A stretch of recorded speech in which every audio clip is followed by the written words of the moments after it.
Good morning. Good morning.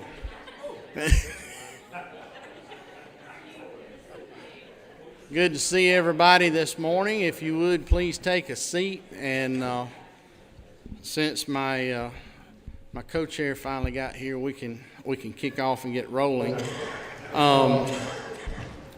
Let a couple more folks get in the door. All right. Going to start off just a shade different this morning. Many of us in the room know the name of David Skinner, and any of us in the ag business have known David Skinner for many years. He ran the Georgia Development Authority 20 plus years, Farm Credit before that in Northeast Georgia. Someone that I'd known my entire life, actually. He and my mother grew up together in northern Barrow County. We lost David last night to kind of a protracted illness.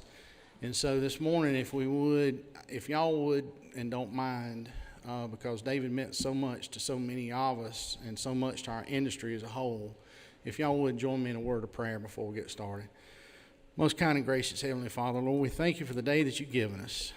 Lord, as we stop this morning to thank you for a friend that has been a friend to many of us and many folks in the agribusiness industry across this state for so many years, as you took your son David home to be with you last night. Lord, we just thank you so much for the impact that he had not only on us individually, but Lord, the numerous students in 4-H and FFA that he touched, and just the countless lives that were improved because of David and his witness for you and his love and compassion for agriculture and for people. Lord, we just commit him to you and to your hand. And Lord, just thank you so much for letting him be a friend of all of us. And Lord, we just ask now that you'd be with us, be with his family. And Lord, just grant them peace that they need as they go through the next few days and next months and years to come. All these things we ask in Christ's name. Amen. Thank y'all.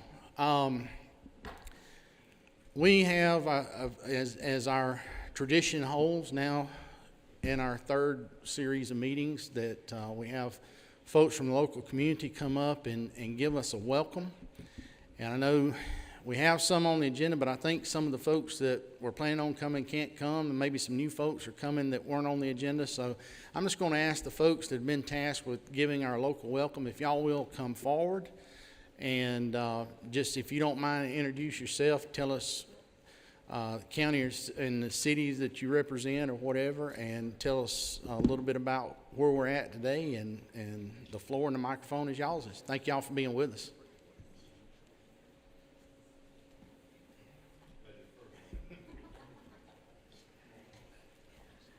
Thank you. This is day 11 with no voice, so please excuse me. I'm Rosalind Palmer, and I am currently serving my 30th year on Bainbridge City Council, and the mayor is out of town and asked me to come. I thought I'd have my voice better by this morning. And thank you, too, for honoring and remembering David Skinner. I didn't know that till you said it. His wife is a Bainbridge resident, or from Bainbridge, so our prayers are with them also.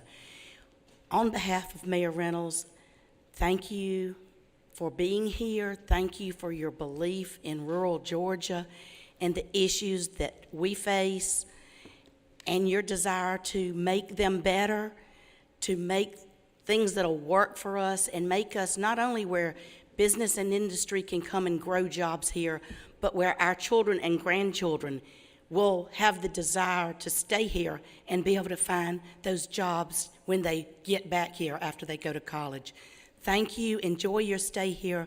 Have a safe trip home, and please return here often and visit.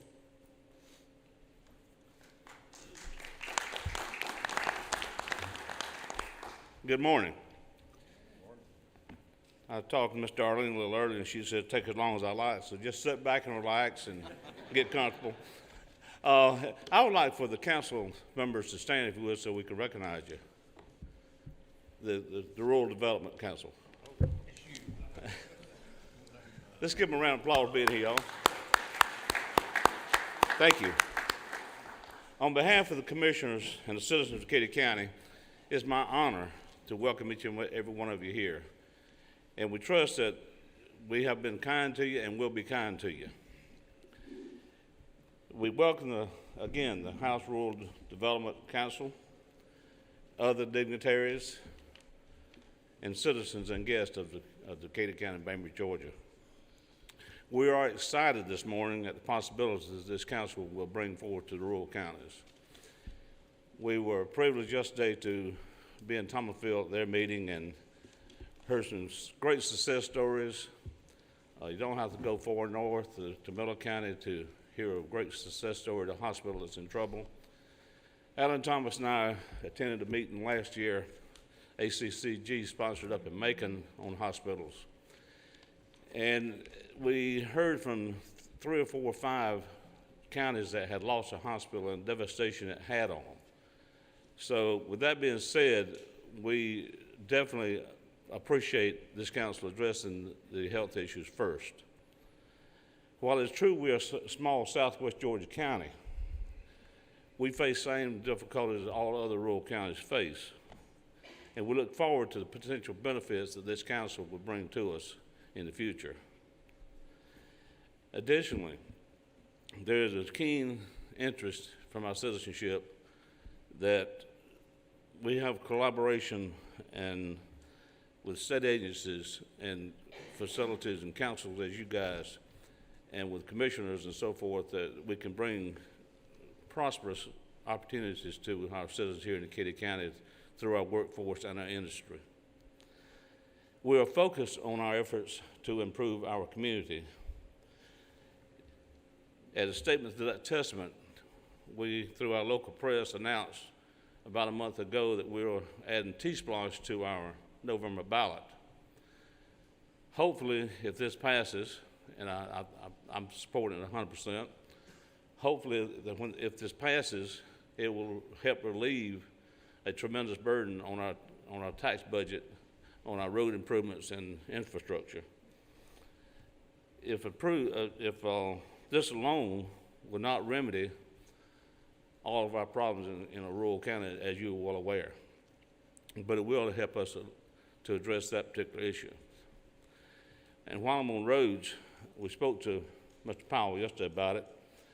We have a state route coming into our county, 97, that directs the trucks through downtown Bainbridge. They have to maneuver these semis around corners that are almost impossible to navigate through. We ask you guys to look at those kind of things and see what we can do to bring that. We also have Wickham Dairy Road here that can be perfectly situated for this truck route to take that traffic from downtown and reroute it. So we ask for you to, if you would, to address those kind of issues too. We look forward to your findings and the benefits that's going to occur from your commitment and your dedication on this council. If we may be of any assistance to any of you at any time, please do not hesitate to call upon us. We are standing ready and willing and able to do whatever we can to help Decatur County, but also other rural areas, not just Decatur County. Again, thank you for being here and welcome.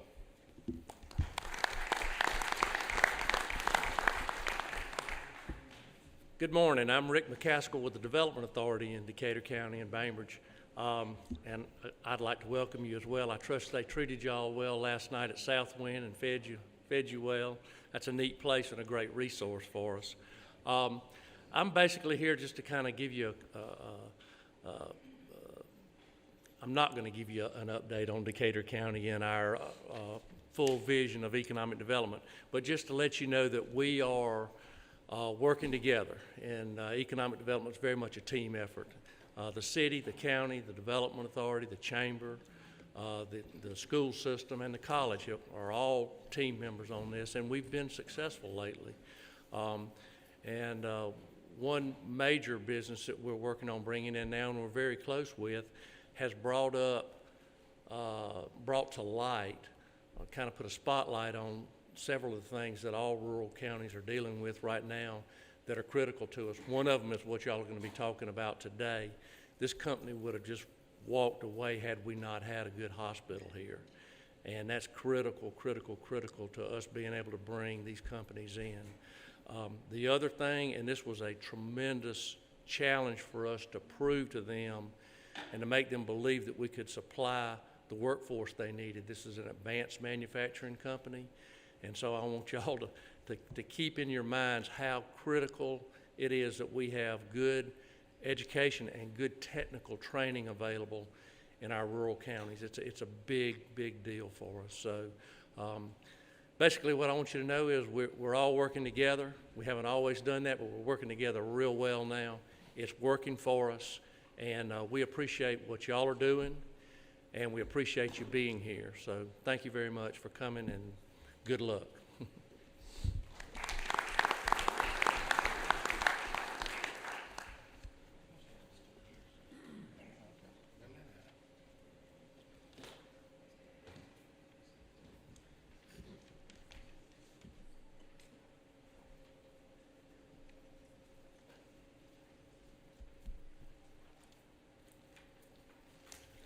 Our first presenter this morning is Becky Riles. Becky has been a governmental affairs consultant for over 30 years and is a, shall we say, well-known face in the Capitol. We've all dealt with her, both from the legislative side of it and also the policy side of it. Becky came to me several years ago with an issue regarding health centers. And the fact that they were the only thing that dealt in the health industry that was actually paying sales tax on consumables, and made a commitment to me as to what kind of positive impact a sales tax exemption would have, and actually that has proved out to be really a boon to Georgia in its health care. Becky's going to introduce a couple of the folks that are going to present, but let's give Becky a welcome.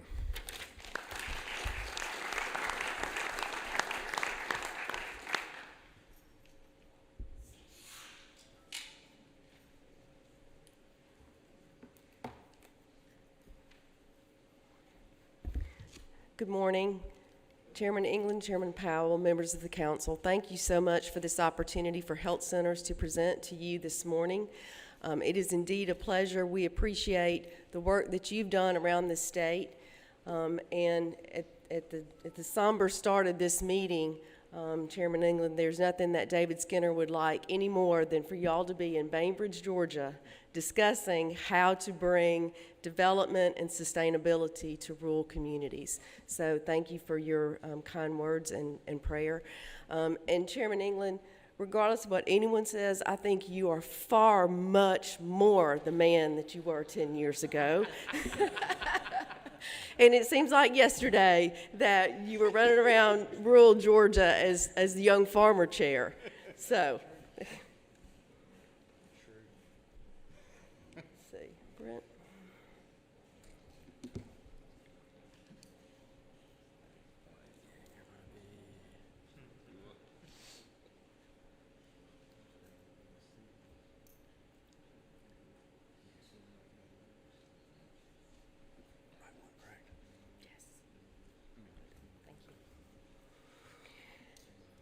So while it seems that I'm one of those folks that's been around forever at the Capitol, health centers have been around even longer. In the United States, health centers have been in place for almost 50 years, and in Georgia, we will celebrate our 40th anniversary this year.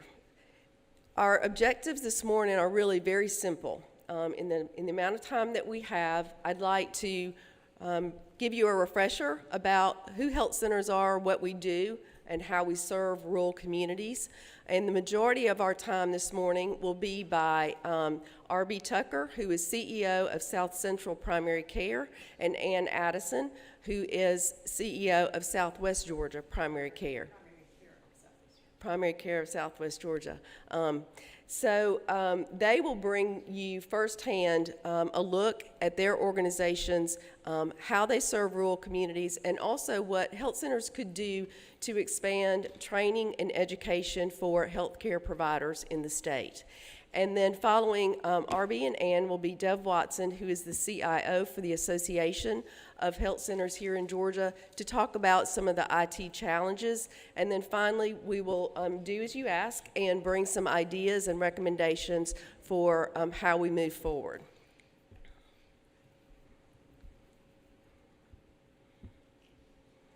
You said up, right, Brent? It's not moving. Okay. There are 5 core requirements of health centers, and this is consistent across every health center in Georgia. There's governance by a community board with a patient majority of 51%. So if you have 12 members on your board, at least 7 of those members must be patients of that health center. And this is so the services that are provided are certainly in tune with the needs of the patients in that community and the demographics therein. Each health center is also located in a medically underserved area as designated by HRSA. They are a nonprofit and public or tax exempt status, and they provide comprehensive and preventive care and services in their area to individuals regardless of their ability to pay. So they certainly see insured patients, but if you are uninsured, then you are charged based on your income on a sliding fee scale. Currently, there are 34 organizations in Georgia and 203 clinical sites in 111 counties. In 2016, health centers served over 500,000 patients. Each of you has a map at your place that is a little easier to see than this slide here, but it simply shows you the organizations. Each organization is color-coded, so as you see, some organizations have 1 or 2 sites, others have 8, 9, 10, or greater. So each of those just gives you an idea of the expanse and services provided by health centers in Georgia. And the dotted counties show where health centers are currently being developed. It's important to understand the payer source for health centers because while they do receive a federal grant, they still must balance very delicately their budget in order to make ends meet and make payroll. So as you can see, with 42% uninsured, they must work very hard to bring in patients who have private insurance as well as the Medicare and Medicaid population. And then this just shows you revenue sources. So while they do receive a variety of revenue from through grants and other donations, a lot of this must be generated through the good business practices of the CEOs that you will hear from next. So with that, RB. Thank you, Becky. Good morning. My name is RB Tucker. I'm the CEO of South Central Primary Care. I was born and raised in Ocilla, Georgia. My wife and I decided a little over 20 years ago that we were going to make South Georgia our home. And so far we've been successful at raising 2 kids and providing a living in South Georgia. South Central is celebrating its 25th year of existence this year. And a brief overview, since 2010, we have doubled in the size of the patients that we've seen. In 2016, we saw 9,536 patients. Our people is made up of 12 volunteer board members, of which all 12 are patients of our center. Our board chair is a man named Gary Polk, who most of y'all might be familiar with. He's very active in the community and at state level some. We currently employ 56 employees in the 5 counties that we service, and we have 8 clinical sites. This right here is a diagnosis summary of the 9,536 patients that we saw in 2016. As you see on the far left over there, the tall column, that is overweight and obesity. That is the #1 problem we have in healthcare right now. If you see, the second column is hypertension, and the fourth column is diabetes. All three of those are connected. If we can drop that first column, all the other columns will fall in line. If you'll look, there's 16 diagnoses there, and of the 16, 6 are related to behavioral health. This is a snapshot of where our patients come from. Our sites are our service area is Atkinson County, Ben Hill County, Berrien County, Coffee County, and Irwin County. This is a snapshot of where our patients come from. There has to be more than 10 patients in a zip code for there to be a color to come up there. Even though our service area is 5 counties, we service people from 16 counties. What do health centers do for rural communities? First of all, we provide health care in a medically underserved area, meaning there's not enough providers for the population. We provide jobs and competitive salaries and benefits. In 2016, we paid out more than $5 million in salaries, which flowed right back into the local economies in the 5 counties that we service. We purchase and refurbish old buildings. We bought an old building in Osceola, Georgia that was over 100 years old and refurbished it. We borrowed the money from a local bank to finance the project, and we moved our administration building into it. We also bought an abandoned doctor's office in Pearson and refurbished it, and are currently seeing patients out of that building.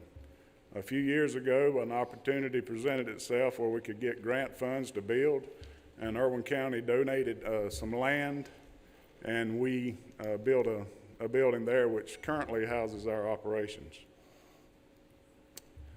We partner with local hospitals. 4 years ago, Dormany Medical Center approached us wanting to collaborate to keep OBGYN services in Ben Hill County and at Dormany Medical Center. We collaborated, and for 4 years now, we've kept it going. We also took over their pediatrics under the theory that a good pediatrician does not put kids in the hospital. They keep kids out of the hospital. Therefore, we can deliver the service to the community and keep pediatrics, and it keeps the pediatric expense off the payroll. Irwin County Hospital come to us last year and asked could we do for them what we had done with Dormany. And we took over their pediatric practice, and we also took a provider and the staff and integrated them into our current practice so that we wouldn't lose those providers from the community. It's very hard to recruit providers into our communities, and we sure didn't want to lose any. We partner with community health service boards, Behavioral Health South Georgia. We actually have an office that they use in our pediatric office in Fitzgerald, Georgia. That allows access to patients in Ben Hill County and Irwin. Irwin's not but 9 miles away, or Osceola. We have referral agreements with Unison for the patients that live in Atkinson and Berrien County. We provide telemedicine. We have telemedicine in Atkinson County schools, Berrien County schools, and Irwin County schools. We have a pediatrician who sees those visits. We also will do a health fair at the drop of a hat. If you get more than about 20 people together and ask us, we will throw up a tent and check blood pressures and blood sugars. We also provide health education. Our providers in the last couple of months have provided men's health education and women's health education in Berrien County and in Coffee. And at the end of August, we are going to have a free diabetes education service or seminar or whatever at the community house. Everybody's invited. What do we do to expand medical education and training in the workforce? We provide a setting for clinical rotations. We currently provide clinical training for medical assistants and LPNs for Wiregrass Technical College in all of our counties. We currently are an observation site for registered nurses for South Georgia College. And we currently provide clinical training for nurse practitioners for students for Georgia Southern, Albany State University, South University, and Walden University. They rotate through our family medicine side, our pediatric site, and our OBGYN site. And we currently have 3 physicians who precept for residents from various programs. Want to really thank you guys for the preceptor tax credit. From my standpoint, it gets a young physician inside of our facilities, and one, he can see what we have to offer, and another thing, it shows what our rural communities are all about. They can see that, in fact, we do have running water and we do have electricity, as opposed to what they've been told up north. We have a sales tax exemption. We utilize this, really, it turns back into just seeing more people who do not have the money to afford health care. And the state support for the new startup sites. We started Betty Dupree Health Center in Nashville, Georgia with that money, and we're currently looking at opening a center in Lenox, Georgia, using that. Solutions for health center challenges. As you've probably been told, there's a shortage of family practice docs in not only Georgia, but the nation. I would like to see a residency program in South Georgia. It is said that most doctors settle within 50 to 100 miles wherever they come out of residency. You know, having a residency program in South Georgia would benefit us a lot in being able to recruit physicians. They could rotate through our community health centers and actually see what it's good to live in rural Georgia. Loan repayment. I'd like to see loan repayment programs for physicians in mid-levels who, one, choose primary care, and 2, they choose to live in rural areas. Both is where we need docs and providers. Fiber broadband services. Electronic medical records, telemedicine, and voice over IP are no longer a thing of the future. They are here and now. Fiber would allow these tools to operate in the manner in which they were designed. And encourage behavioral health and primary health care integration. If you remember back on the second slide about the diagnoses, 6 of those 16 were to do with behavioral health. And our current physicians are having to deal with behavioral health problems. And to integrate the 2 would be a lot more successful outcomes. And the current rules do not really promote that. Next, I'd like to introduce Dr. Ann Addison. Thank you.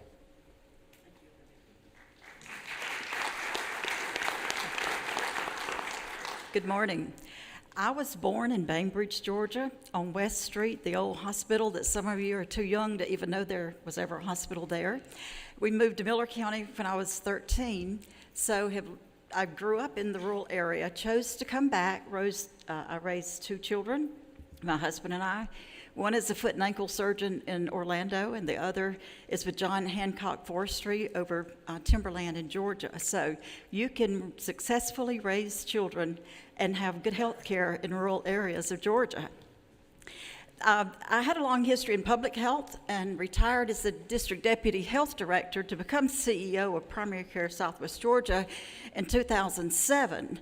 So I've had 45 years in the healthcare system in South Georgia, and I'm only 39. Now, I don't know how that happened. So I wanted to show you a little bit. When I became CEO, the first health center for us had been opened in 2006 in Early County, Blakely. An important part of this slide, there's things that you'll hear from me over the next few minutes. One is how closely we have collaborated with our local hospitals, the critical access hospitals, Bainbridge and Archbold. Also, the economic impact. While our focus is improving access to care, high quality, affordable care, the economic impact is huge. Let's look, if you'll look at each of the squares for the sites that we opened, it shows how many jobs have been created. Now, we didn't open with that many, but over the last 11 years, the Blakely site in 2006 is responsible for 30 jobs. The partnership there with the hospital worked so well. In 2007, we were asked to take over a rural health clinic in Thomasville. That has resulted in 23 jobs being created. Fast forward to 2015, and we opened Midwifery Center in Thomasville. And this was a direct result of a partnership or collaborative relationship with a local OBGYN group that had decided that they had lost over $100,000 per year for several years, and they gave notice to the midwives, said we cannot continue to accept Medicaid prenatal patients. They were delivering over 90% of the Medicaid women in Thomas County, and they came to us and said, can you help us?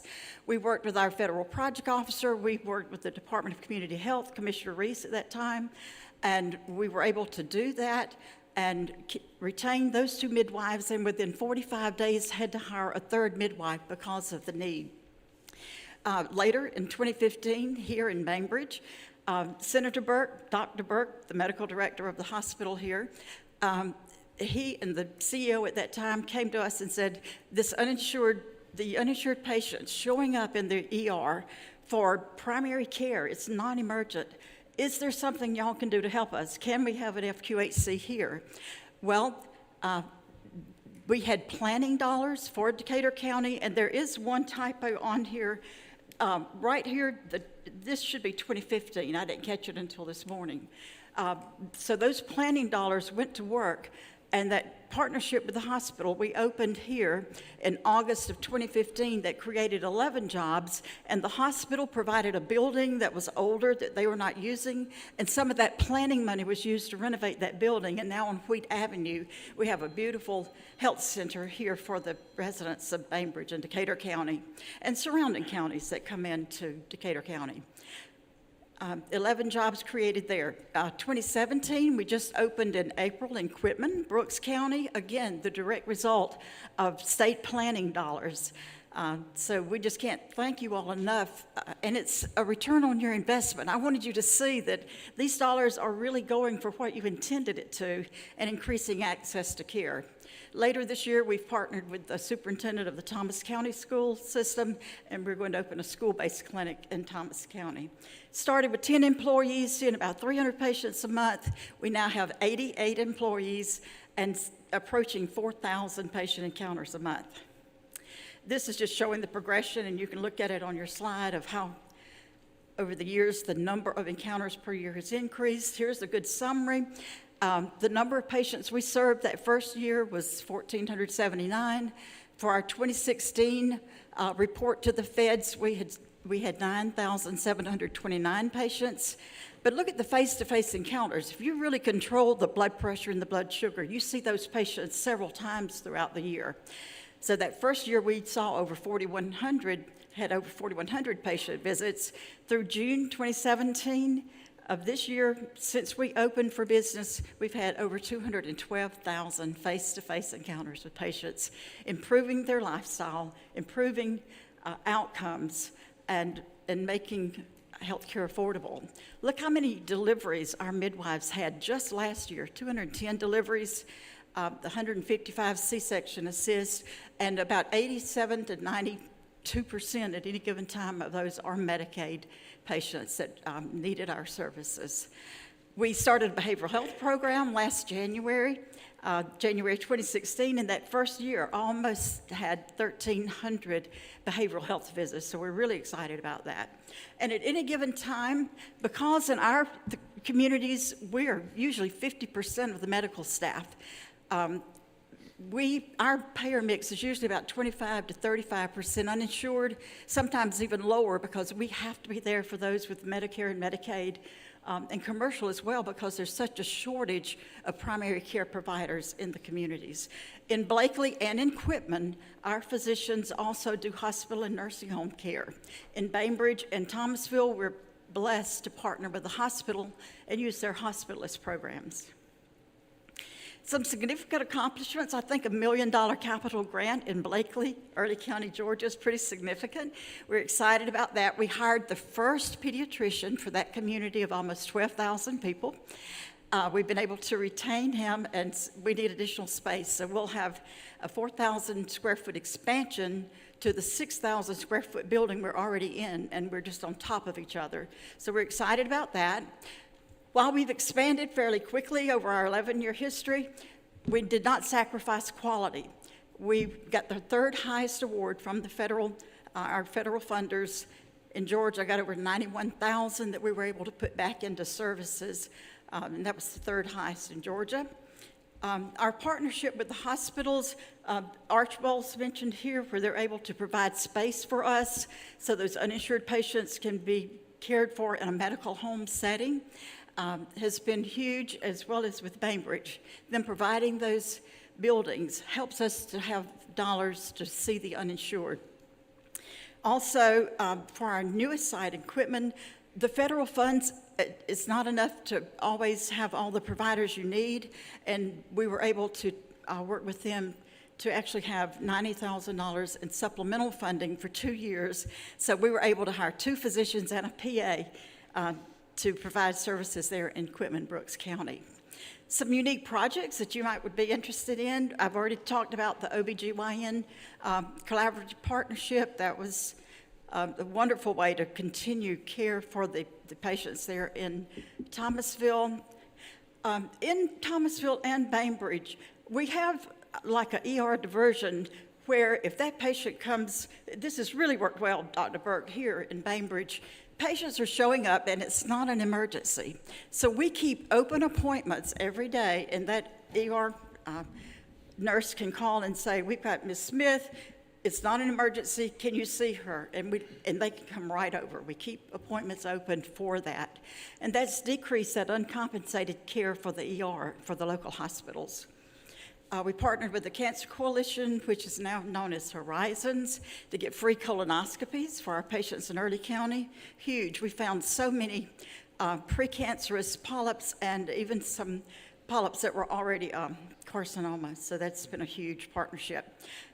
Our partnerships with hospitals has been recognized at the national level. If you Google the Federal Office of Rural Health's Policies Collaboration Manual, you'll find Primary Care of Southwest Georgia and Archibald, where our model that we started there in Blakely is actually a model for the nation of how health centers and critical access hospitals can work together, and it's a win-win for the community and for the patients that we serve.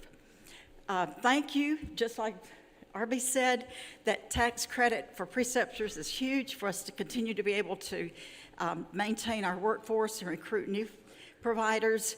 The sales tax exemption, we actually use some of those dollars that we saved to help expand our behavioral health services. We're going to begin telehealth so that our patients can have access to a psychiatrist in a timely manner. And some things that you could do going forward that would help us. Currently licensed professional counselors are not able to bill. We're not able to bill for those. That would help because of the shortage of licensed clinical social workers. And broadband. All of the rural broadband money kind of helped in the city limits. In some rural areas, RB was telling me last night, there's still city limits over in his area. But I pay $127 a month to be able to work from home at night on weekends to do all this great and wonderful work, because broadband is just not between Iron City and Colquitt, where I live. So certainly to expand broadband services, and our providers, when they're on call, they need their laptop to be able to look at that patient's record, and they're out in the country with no broadband to be able to do that. So those are some things that you could do to help us in the future. Thank you so much. I can't thank you enough. This success story, so much hinges on what you have already done to support us and have faith in us to do the right thing at the right time. Deb Watson.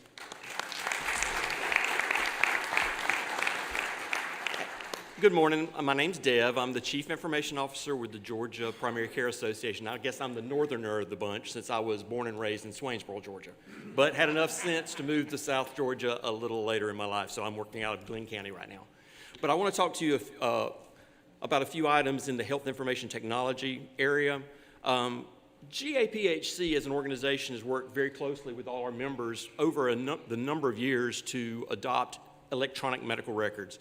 And real quick caveat, I am an IT guy, information technology guy, so please, I may use some abbreviations, throw something at me if I do, and it's something that's not commonplace. But some of the initial seed money that the Georgia Association received to help the health centers adopt EMRs was provided by the legislators. So that was a huge kick for us to get that project started, and it's been very successful for us, for all our health centers, because it has aided them in numerous ways with education, with technology assistance, with helping them through RFPs and everything.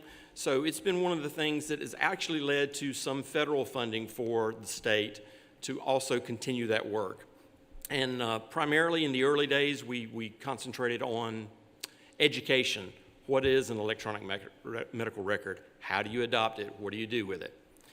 I'd like to say that in 2017, all 34 of the health centers in the state of Georgia do have fully implemented electronic medical records. I was started to draw a graph here, but notice it was just going to be a big one orange dot because it's 100% this year. The great thing is we've actually been 100% since 2012. Even as new health centers came online or new locations, we were able to work together to continue the adoption and the implementation of electronic medical records throughout the state. Real quick overview. This is a breakdown of the different EMRs that are electronic medical records that are throughout the state. About 86% are located with just 2 EMR vendors and 75% about for a single vendor. When you start thinking about EMRs, there's 3 basic implementation models. One is the health center could host themselves. They could install the server infrastructure and support their own EMR. There is an infrastructure guideline where there's a health center controlled network, meaning the health centers control it, but GAPHC hosts in Atlanta and in Detroit data centers that host EMR systems. It allows the local health center to connect without having to have the infrastructure, the server infrastructure needed to support electronic medical records. The third model is basically a vendor hosted, so that your EMR may be in Atlanta, it may be in Boston, it may be in Oregon. You know, there's no telling where it is, but you have that connectivity to your EMR. Some of the current projects that we continue to work with collaboratively with health centers, interoperability or data sharing. And that's not only projects with the Georgia Health Information Exchange, GHIN, it's also dealing more closely with the Department of Community Health and our care partners. And when I say care partners, we deal with labs, we deal with insurance companies, we deal with referrals to other providers and to hospitals. Another project that is continuing to gain steam is the telehealth services throughout the state. We work with our health centers to address connectivity needs. I know we've heard broadband needs 1,000 times so far, and you'll continue to hear it in the rest of this presentation, I'm afraid. But it's one of the big issues that we need to address here in Georgia. Comprehensive health tracking. Now, that's a little different because now we're starting to move into home monitoring. There's big pushes where you can do a telehealth session between your EMR and an iPhone. There are electronic scales or blood sugar monitors that interact, not only provide the information to the provider, but can interact with the electronic medical record. And those are things on the horizon for all of us. And then data analytics. Looking at the data, just like RB had pointed out, where obesity was the #1 diagnosis code, that was some basic data analytics that they provided. They looked at it, made the correlations, and are working to address those issues in their service area. Ongoing challenges, affordable high-speed internet. I live, like I said, in Glenn County. I work 95% from my home. And I have only 2 choices for internet, and both of them involve having a television. I mean, it's not a lot of option for us. You go and do some searches on the internet, and you'll see 5 providers. That's not exactly true. They buy services from one of the other providers. Another need in our area is health data analytics staffing. So we need individuals throughout the state that can look at the numbers and help the CEOs and the chief medical officers make pathways for improvement, to look at where the areas of need are and start addressing those more holistically, not only related to the information they collect in their electronic medical record, but also from statewide information, federal information, in different federal organizations that have health analytics data. Information technology staff, we need a highly trained IT staff because of this integration of the EMRs, of telehealth. Oftentimes, the IT staff is the person that knew how to do a formula in Excel. They were promoted to IT. That's not exactly what we need. Or it's my cousin's sister's brother who actually likes computers a lot and did a website for me 3 years ago. There's a lot of need to keep training individuals on information technology and to keep those individuals within our regions. And then, of course, we always have the challenges of the policy and payment guidelines. You know, as we deal with telehealth, another one was behavioral health services, home monitoring. These are information points for us. These are treatment avenues, but it's really tough to work it into some of the operational and payment models that we have. So those are some of the things that, from an IT standpoint, that still we struggle with. And I'd like to, I guess, turn it back over to Becky now to finish and bring it all home. Thank you. Thank you to all three of you. Well done. These are just a compilation of the recommendations, but really just a few points. Yesterday we heard very clearly, primary care providers are doing behavioral health, whether they want to or not. So we hope that you will consider ways to integrate behavioral health and primary care so that the behavioral health folks can work more closely and collaboratively with primary care providers and vice versa. And also, we heard a lot about workforce yesterday, and we've continued that theme this morning, but please understand that we're not just talking about recruiting new employees or new providers, but there's a great need to retain those providers. So when you have an entry-level healthcare worker, they may be a medical assistant, but they may have the aptitude and the work ethic to, with additional training, to be able to move up and advance. They might even become an IT person, who knows. But they may become a PA or nurse practitioner. So that retention piece is very important when we talk about recruitment and retention. I think we've touched on these adequately, so at this time, if there are any questions, we'd be glad to answer those, and thank you for your attention this morning.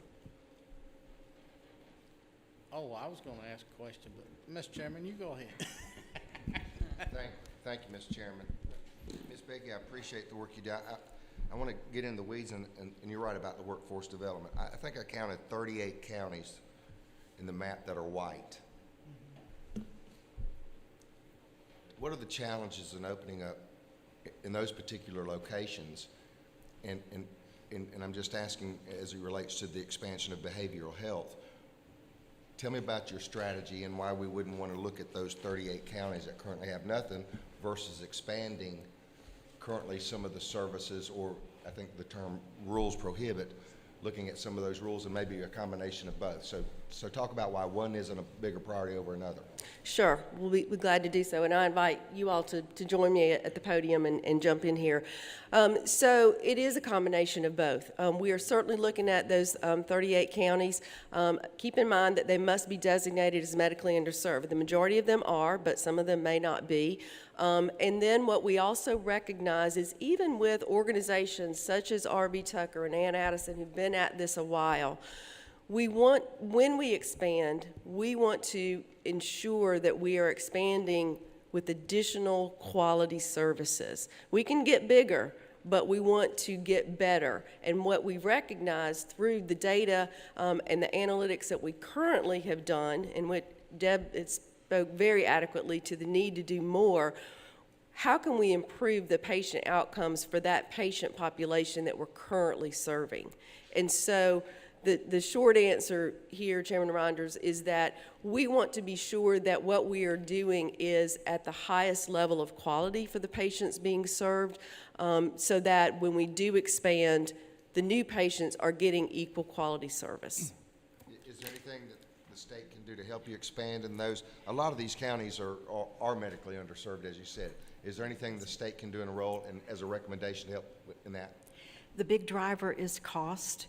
We expanded because we had a 2-day-a-week LCSW and equipment that we could go to 4 days, but the cost of a new site, attracting a new provider, because if our current providers are already at capacity, that cost of starting over and starting new is so high compared to if we can just add a day a week in another county, that kind of thing. But even that requires additional resources. Want to dance? And that's also why the seed money is so important. And so for those of you who may not be familiar, when the state provides seed money, it's $250,000 so that Ann, RB, Dave up in Medlink can open a new site, because once you have that site operational and you have invested the resources to recruit and get the providers in that setting, then you can sustain it, particularly with organizations that are already in existence. It's a little more difficult if you're starting brand new as a brand new organization, but finding those resources. Keep in mind that pie chart that I showed you. The payer source is a very delicate balance. The third-party payers is a very delicate balance, and the 42% of uninsured who are seen by health centers, you know, sometimes that's the kicker, so to speak. Thank you, Mr. RB? Chairman. Well, since RB's coming up, I've got a question for him, and he may have something else he wants to add to Ed's question. But you had mentioned in your slides, and then Becky had them there at the end as well, talking about the need to blend services for mental health and for primary care. What suggestions do you have there? What are the hurdles that are in the way? Then the second question, I'll just go on and ask it now too, is on telehealth billing for Medicaid patients. The hurdles you see there, are those something that we're doing as a state, or is that something that's on the federal level that help us target where that needs to be to cure that issue as well? I think. On the hurdle on the integration of primary care and behavioral health is we are far more successful whenever a warm handoff can take place. In other words, the primary care provider comes in and he sees there's a behavioral health problem on top of the medical problems he has, and he's able to call in a behavioral health provider, and they see the patient during the same visit. Currently, we cannot bill for the behavioral health session. We have to either eat the medical part or the behavioral health part. Also, whenever we attempted behavioral health about 5 years ago, we experienced a lot of hurdles getting our behavioral health provider credentialed in a time that we could start billing for her. I don't know if that has changed in the 5 years, but it's very important to be able to bill for them. Is that an issue on the state level, or is that an issue on the federal level on the billing piece? Do you know? It'd be the state. It is, okay. In answer to your question regarding telehealth, Chairman England, it is a combination of both state barriers as well as federal barriers. But the biggest challenge as far as telehealth is the connectivity. I'm not going to use that B word one more time, but you know, if you have the connectivity, the providers typically can work out. Sarah Lang, who's the CEO over in Valley Healthcare in Columbus, she's got a working relationship with Children's Healthcare of Atlanta for her pediatric patients, so that they don't have to make that trip to Atlanta, except when CHOA says, yeah, it does warrant, you know, a trip. And so what happens with that telehealth encounter is The presenter doesn't always get paid. It's the provider who is making the diagnosis or doing the counseling for behavioral health. And so, but it requires staff time and the time of a professional to do both the presenting of the patient as well as the diagnosis and consult for the patient on the other end. I think Bill Werkheiser. You actually stole my question. I'm just good that way. Well, but to push you further, what Terry was asking, so if the state removed that barrier, do we still have to have input? Because it looks like 45% of your income source is from the federal government. Can we do that alone and help you, or is it going to be collaborative effort with federal rules? So it does need to happen at both the federal level and the state level, but if we could fix one or the other, then yes, that would go a long way in our ability to see more patients, keep them in the home setting so they don't have to travel 150 miles or more to see that specialist. And there is more and more, and the Department of Behavioral Health and Developmental Disabilities is always looking for ways to do more behavioral health via telemedicine, because we're learning that that is a very adequate way to see that patient more immediately.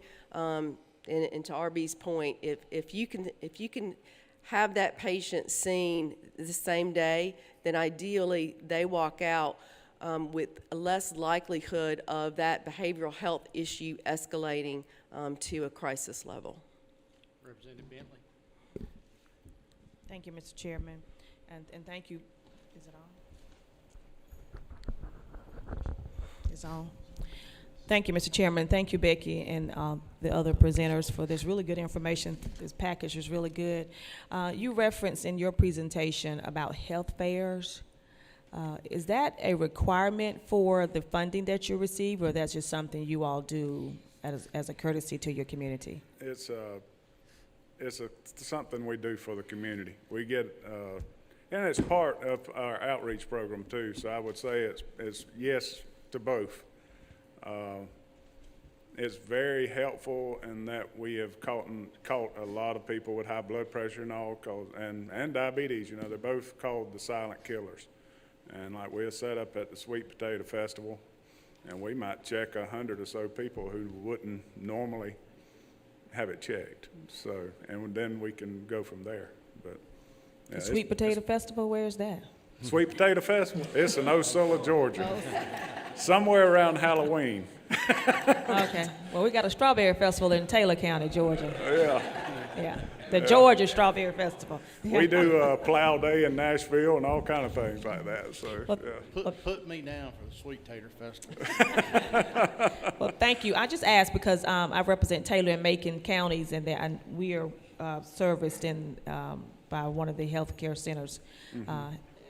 And I know lately our Board of Commissioners in Macon County, they have initiated health fairs. Mm-hmm. So I was just curious to know, is that something that's required? But yeah, thank you. It gets us out into the communities. You know, we're a community health center, and that first word is what we've kind of got to steer ourselves by, and Right.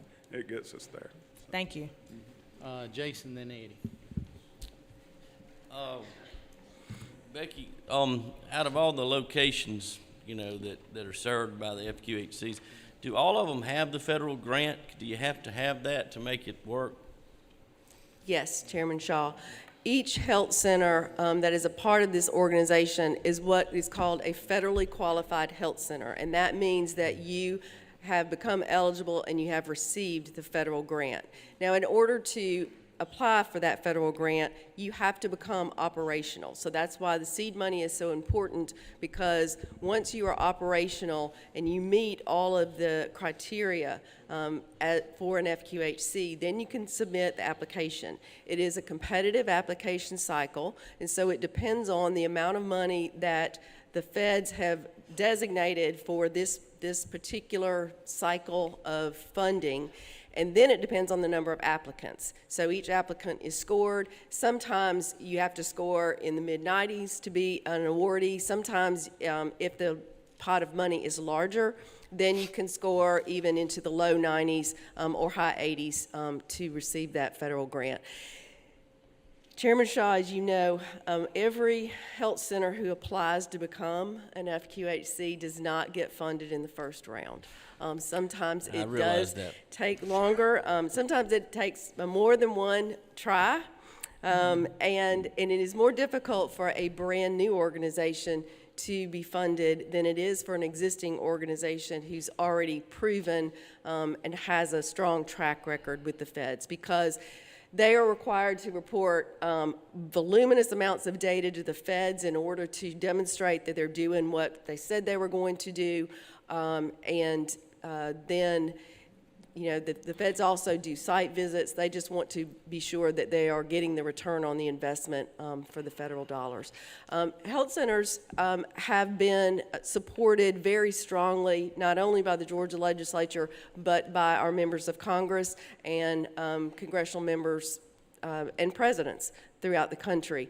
It was a top priority of President Bush, and that continued with the Obama administration as well. So through those years, the number of health centers in Georgia as well as the country has doubled just because of the recognition that keeping access to health care home is important for communities. So that was my next question. So you do think that you expect continued funding for more centers on the federal level?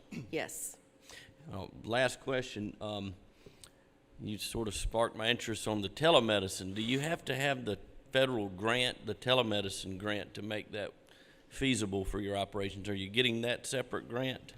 So each organization handles that differently. Some of them partner with other providers in their community and obtain resources for telemedicine. Some of them do receive grants in order to do that, but I'll let Ann speak to that. And one advantage of having a community health center in your community, there is funding that's available only to community health centers. Right now, there's designated money, if you're a health center in good standing, that to expand behavioral health and substance abuse and opioid awareness and treatment and education. So sometimes there are little pockets of money like that that's going to help us do more with our telehealth, but for the most part, you just get a bucket of money and you have to have it go as far as you can, and that generally additional funding is needed to expand those behavioral health or telehealth services. Okay, thank you. Thank you. Yes. I noticed that you had the residency program for family practitioners as one of your priorities. I know that we have a program through the Georgia Regents University, through the Medical College of Georgia, where they have a number of satellite residency programs throughout the state. Is this something you're aware of? Have you checked into it? Have you pursued it? And if so, what's standing in your way of getting that? And is there something that we at this level can do about that? Yes, thank you for the question. Many of our organizations do work with the current residency programs. I believe what RB was speaking to was the need for more. Georgia continues to lose many of our medical school graduates to other states for residency program, and we know, and the data shows, that if we can keep those residents in Georgia, then they're more likely to practice. And the most important thing is to incentivize medical students to do a rotation through a health center, because if you grew up in Atlanta or Augusta, you might think you don't want to go to South Georgia, but you know, when you go to the Sweet Potato Festival, I mean, that's a pretty compelling festival that might just make you want to work at a health center and move to Ocilla. But have you had conversations with Georgia Regents University concerning this? Yes, sir, and Mercer University as well. Okay. Yes. All right. We didn't have time to speak to all 34 organizations, but for example, in Sandersville, Representative Jackson, the health center organization there is working closely with Mercer University and their student health program, and their students do rotate through health centers. Yes, I just wanted to follow up with what she said. I'd like to see more residency spots. And really, I would like to see it in South Georgia, because, you know, Regents is up in Augusta, and, you know, I'd like to see one in South Georgia so we'd have an opportunity. Well, to they have expose satellite campuses, and they partner with the local medical facilities in using that program. So I'm just familiar that they have several throughout the state, have one in our Yeah. area, and I didn't know if you had had those conversations or Yeah, not. they do. They do. They go through Phoebe and Moultrie. I'm hoping very shortly that we have a solution to what you're talking about. Well, and I think what RB is speaking to is while there are those programs in Rome and in Macon, in Albany, we, in RB's mind, that's not quite rural. Right, So it's not. But that's what he wants to know, Scylla, Georgia, or Fitzgerald, Georgia. Well, those are programs, and I'm saying, can exactly. they be expanded? Is Exactly, what I'm- where I'm and going. along those lines, and thank you for bringing that up. Georgia Augusta University. Regent. They have just begun, and it will begin in August of this year. They will require their residents to do a rotation at a health center in Greene County. So Tender Care will begin receiving residents to do a rotation through a health center, and that's exactly the type of thing that we would like to see replicated. Okay, Chairman Powell. Comment and then a question. First of all, dealing with the residency slots, there's a strong residency program in Albany, and there is a program that has been a sort of a satellite of the Albany that has been in Moultrie that is expanding now, and there has recently been an actual medical school that has announced that they're going to open a branch campus in Moultrie. So there is some activity taking place in rural Georgia. It's the support part of it, the preceptor program, and the actual instruction of the residents that's sort of the hindrance to the expansion of that. But that's something that we as a legislature can work on. Ann, I have a question for you. I heard you say about the practice of keeping open slots so that you can sort of take pressure off the emergency room so that they can funnel non-emergency cases over to you. Is this something that all of the health centers do, or is this just something that you do? Because that sounds to me like that is a great partnership between the health centers and the hospitals. And I know that, like, for instance, y'all are already in Thomasville, but Thomasville also has hospitals in Grady County and in Brooks County and in Mitchell County, and in two of those counties y'all don't have a presence. And it seems like a great partnership to take pressure off so that hospital would then support your moving into those counties as well. Right. Over the last few years, there's been a lot of interest in ER diversion projects, and there have been other examples throughout the state. We were actually kind of latecomers to this concept, so it is happening at different places in the state. I'm not sure how many health centers and how successful those programs are, but we have found it's a really win-win, and Senator Burke could speak to that as well on helping to decrease, because even at Archbold, that big ER, the room would be full of non-emergent patients. Same here for Memorial, and the hospital here either got no compensation or very poor compensation for even a Medicaid patient because it's non-emergent. So certainly to divert that patient to us helps us, because we project how many patients we'll serve, and we are held to the fire on that with the feds to be good stewards of that money, and it certainly helps decrease that uncompensated care for the hospital. So it is more than just us, but I'm not sure how widespread and how successful with the other health centers. Becky, you might can speak to that.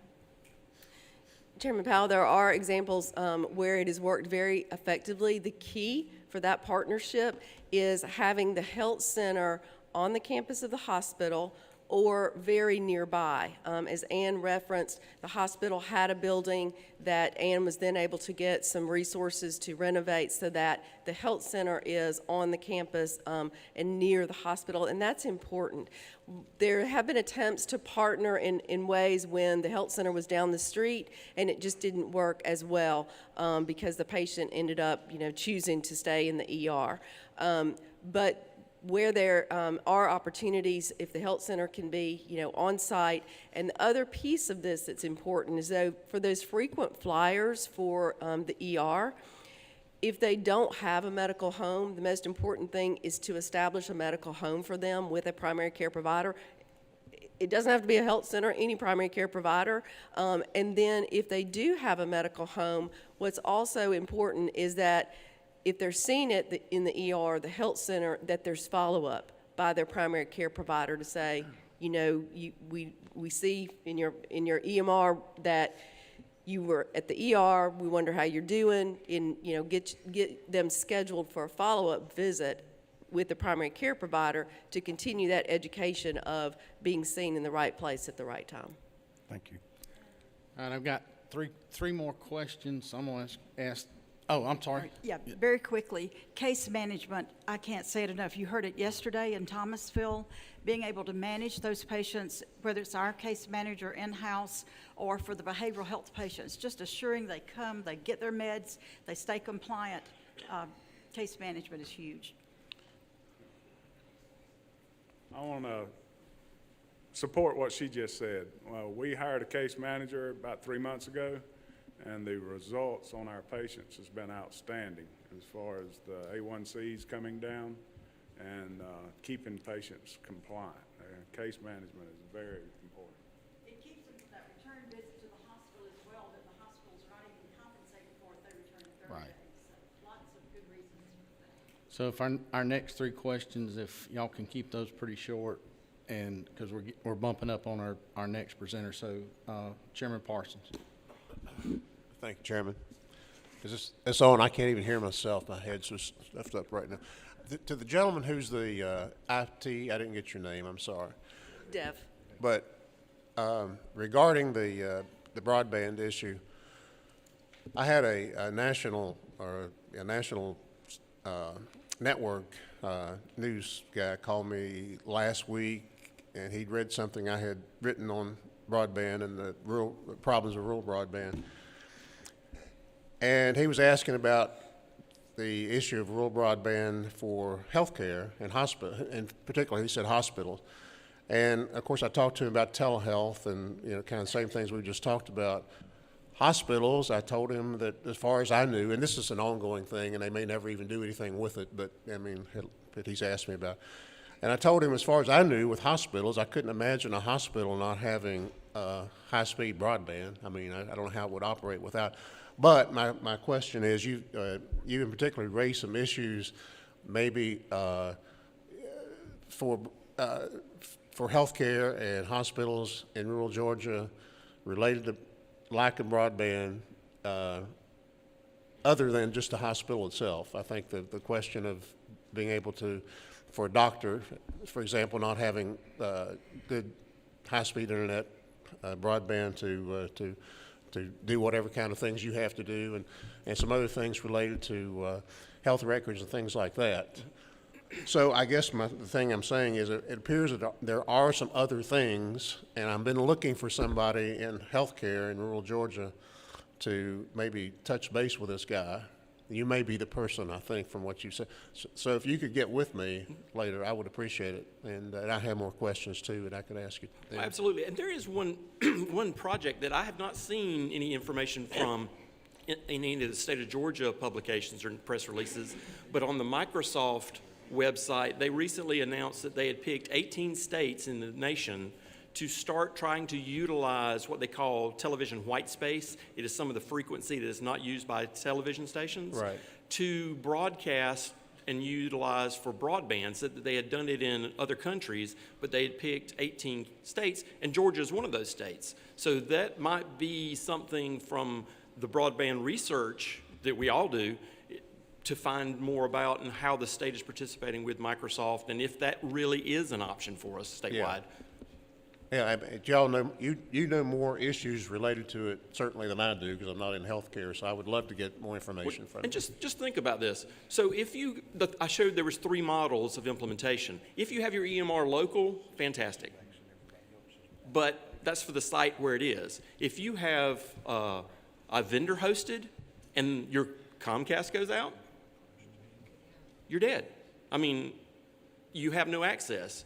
And we're talking not only access to the EMR itself, we're talking about referrals, we're talking about lab results, we're talking about electronic prescribing, we're talking about so many pieces and components of that overall care that everybody scrambles. They try to figure out, okay, did we do we have our list of our appointment list? Do we know enough about them? Are they seeing the provider they saw last week?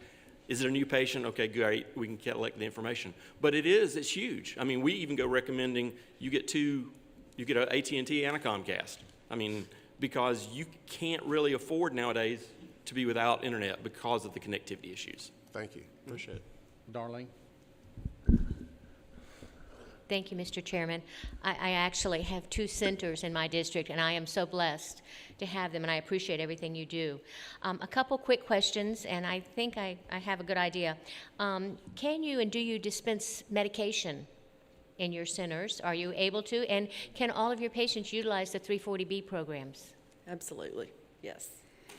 Yes, our health centers do participate in the 340B program, and it's not only for the uninsured to get low-cost medication, but even someone with commercial insurance that is a health center patient can walk into the pharmacy and say, I go to primary care of Southwest Georgia on Wheat Avenue, I have Blue Cross, the copay is $60 or $80, but through 340B, you might get that drug for $20, and you just say to the pharmacist, don't file my insurance, I want to pay the 340B price. So this is huge for all of our patients, not just the uninsured, but particularly important for those uninsured.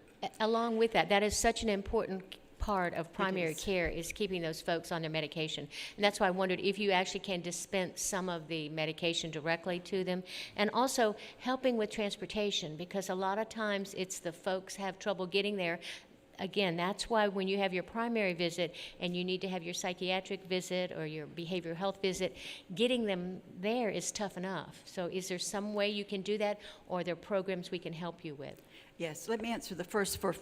Can we dispense internally? Yes, some health centers have internal pharmacies. We do not. We contract with our local pharmacies for 340B. On the second question, transportation is a required service for a community health center. So like our center in Blakely, we have a contract with a transportation provider. At other sites, we have arrangements so that a voucher is available. So transportation is part of the required services for health centers to help that patient get not only to our site, but to specialists, to referral sites. And again, thank you for what you're doing. Thank you. Chairman McCall. Let me just add, if I may, Mr. Chairman, that while transportation is available, it is sketchy in some parts of the state and continues to be a challenge, particularly in rural areas. There are some health centers who do have vans that they're able to mobilize to transport patients, but most health centers don't have the resources to purchase a van. There are some health centers who have mobile units, and those are very helpful with health fairs. They're very helpful in work in the migrant workers when they go actually out to the farms with the mobile units and set up the tents that RB was referring to. And they also provide services in those white counties, Chairman Reinders. But transportation does continue to be a challenge. Well, I guess to kind of follow up on what Becky just said, I had an agricultural question. If you look at, say, Vidal, Appling, Homerville, Alma, and then all the way across to this part of the state, when the seasonal workers are in and out, do y'all see spikes in your visits, or do they all show up at the emergency rooms, or do you do maternity care for those people, or how does all that work in this part of the country? All of the above. Yes, there is a spike, but more and more there are migrant workers who are not just seasonal, but they are living and working in the community, not just when the harvest time arrives, but there are health fairs that are done and health services provided at the farms where the migrant workers are. They go in at the end of the day so that they don't have to take time out of the workday. They see all the family members, so not just the farm workers, but the spouses, children, if they have them, and provide those services. Some of them do show up in the ER, but we do attempt to work very closely with the farm employees and employers to make sure that they have adequate health care services so they have a healthy workforce. Do most of them come under the 42% uninsured? Yes. Yes. They do. And in fact, one of our partnerships with Appleton County Hospital under the Rural Hospital Stabilization Program established an even stronger relationship between the health center and the work that they did with the migrant workers and the farmers in that community. It drew more of the farmers themselves and employers of the workers into a collaborative effort to make sure that those farm workers were getting the health care that they need from both a workforce perspective, but also from a public health perspective for the community itself. And there is federal funding specific for migrant farm workers, and some of the health centers have that funding in addition to their regular funding. And then there's even programs like through the State Office of Rural Health, through public health, for like Decatur and Grady counties, so that the migrant population is served. But all of us, all health centers serve some migrants, and of course we turn no one away. We contract with the Department, Rural Health Department in Cordell to provide migrant seasonal farm worker health care in Coffee County and Atkinson County. We see approximately 1,400 individuals a year. We go out into the fields because sometimes they're hard to get, and we do health checks out there and, you know, check them for different things. But yes, we do that. All righty. Thank y'all. Thank you, Becky. Thank y'all for being with us this morning, and thank you. It's our pleasure. Thank you very much.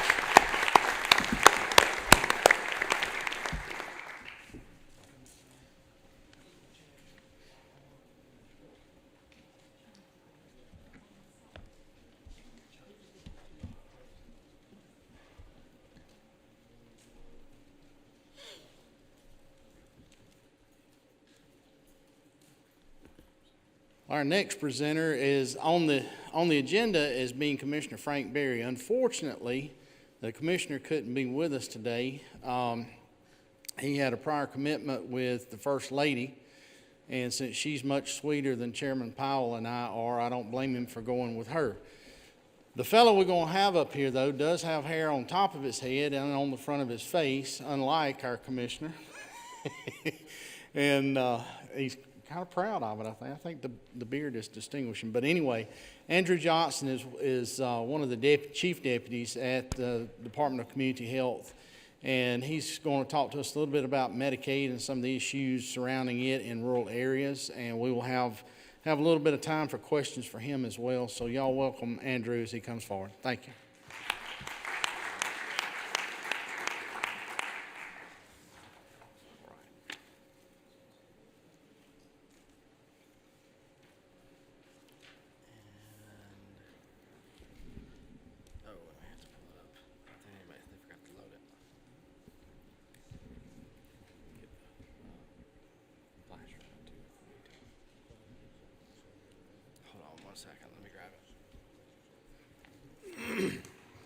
Thank you, Chairman England. Thank you, Chairman England and Chairman Powell, members of the council. As you mentioned, I'm not Commissioner Frank Berry. I do have a beard. He does not have a beard. I have a little more hair. He claims that he's better looking than me still. I'm about a foot taller than he is, you know, but he still claims that, and I would agree with that. He's my boss, so we'll get this going here for a second. But first of all, I want to say thank you for the opportunity to be here, and I'm really glad I'm going after the FQHCs and Becky. They really hit to a lot of the questions that we get every single day. Some of those are around what are the cost drivers of Medicaid and the state health benefit plan and others. And RB hit it right on the head when he talked about overweight and obesity. Absolutely incredibly attributing to the major increases in the cost of health care in this country.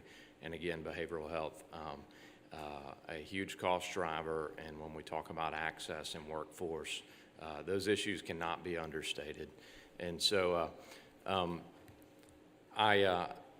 I came over from the Department of Behavioral Health and Developmental Disabilities this past December. I came to the Department of Community Health Governor Deal asked Commissioner Berry to move from DBHCD to DCH, and he asked me to come along with him.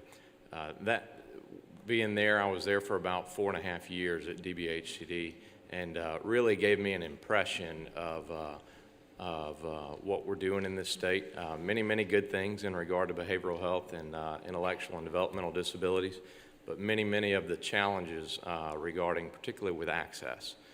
And this General Assembly has been very generous in recent years, as Commissioner Fitzgerald stated yesterday, in regard to additional funds in recent years to address those things. But as a country, we have a long way to go. And the opioid epidemic is one painful sign of that. And so that has heavily influenced the way I've viewed healthcare as we came over to the Department of Community Health. My background, I'm from Cobb County. I'm not from rural Georgia, but I got smart and married a girl from Valdosta. So she educates me daily on the error of my ways, having grown up in a suburban area. But I'm better for having done that.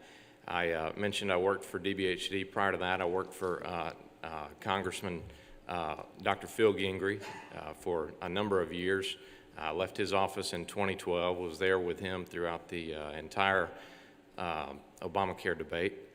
Fascinating time.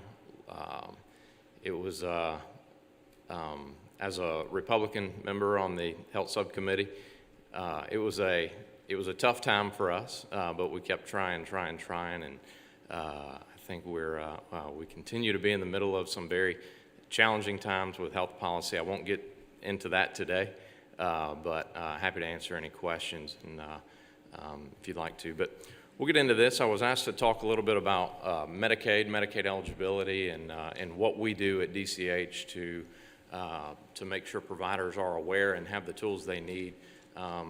One of the challenges around the cost of Medicaid in Georgia is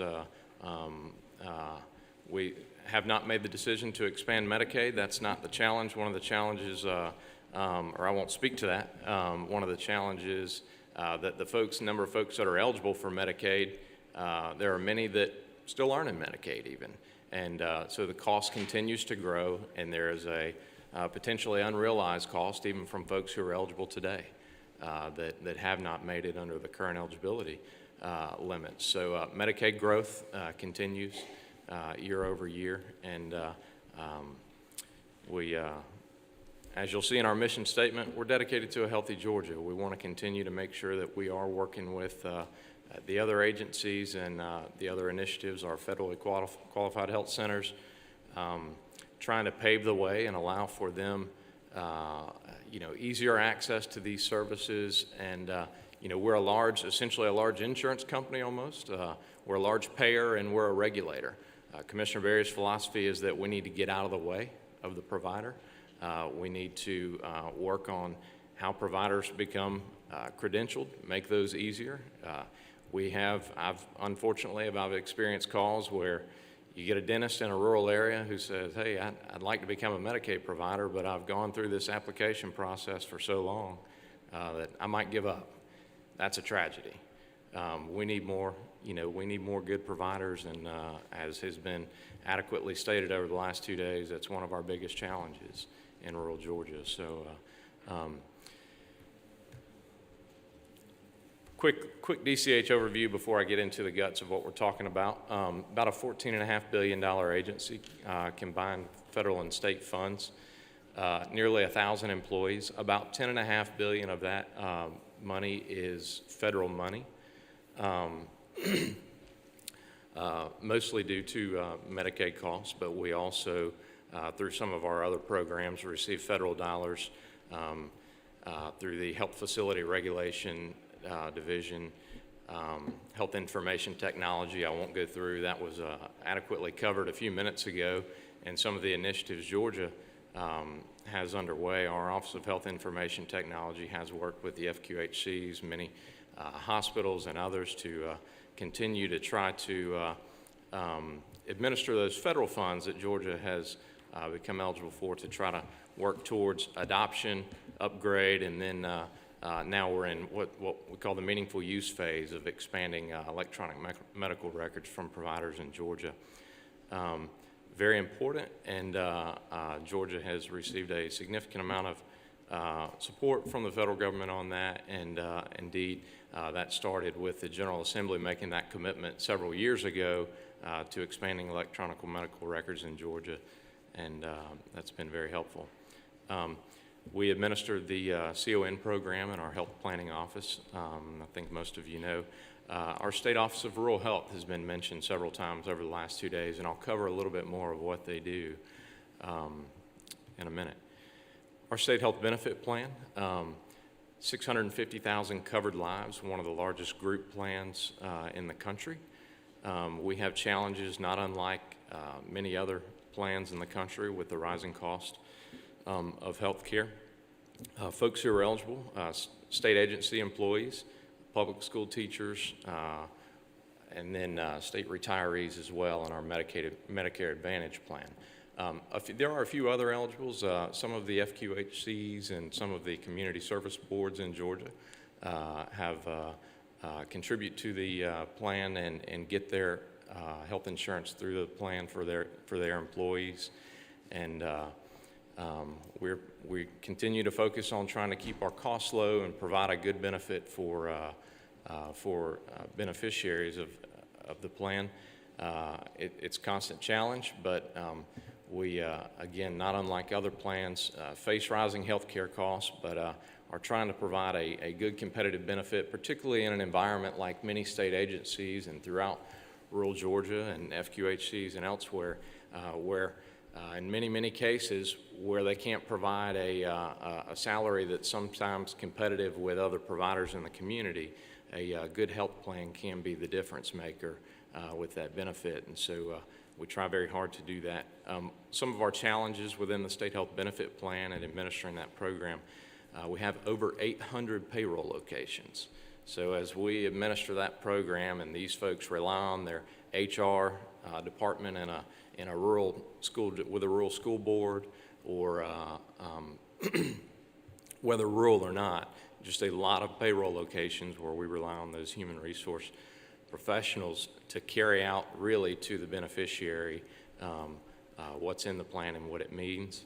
And always a challenge, but we work very hard to do that. We will be hosting this year for those HR professionals, and we, as we have done in the past, a benefit fair to help them with those training materials and help them understand more about the plan. Recently, in the last couple of years, we have added a telemedicine benefit and a virtual visit benefit. Some of you may have used this. This has helped us a lot. I will say, as has been said before, we do continue to have challenges in some of the areas that don't have access to broadband or have a cell phone for the virtual visit benefit where they can use that type of data to see a doctor across the cell phone. It works well in some of the metropolitan areas, and it has been a nice benefit. I don't know if any of you have used it. My wife used it a few weeks ago. I will say I was a little shocked. Obviously, I should speak well for the benefit since it's something that we push. I was a little hesitant. I said, why don't you go see the doctor? But worked very well and was seamless. We were very pleased. Within the plan, I failed to cover Blue Cross Blue Shield, I think most of you know, and United Healthcare are the options, as well as in the metro area. There's a Kaiser option for folks as well. Our Medicare Advantage plan is administered by United Healthcare.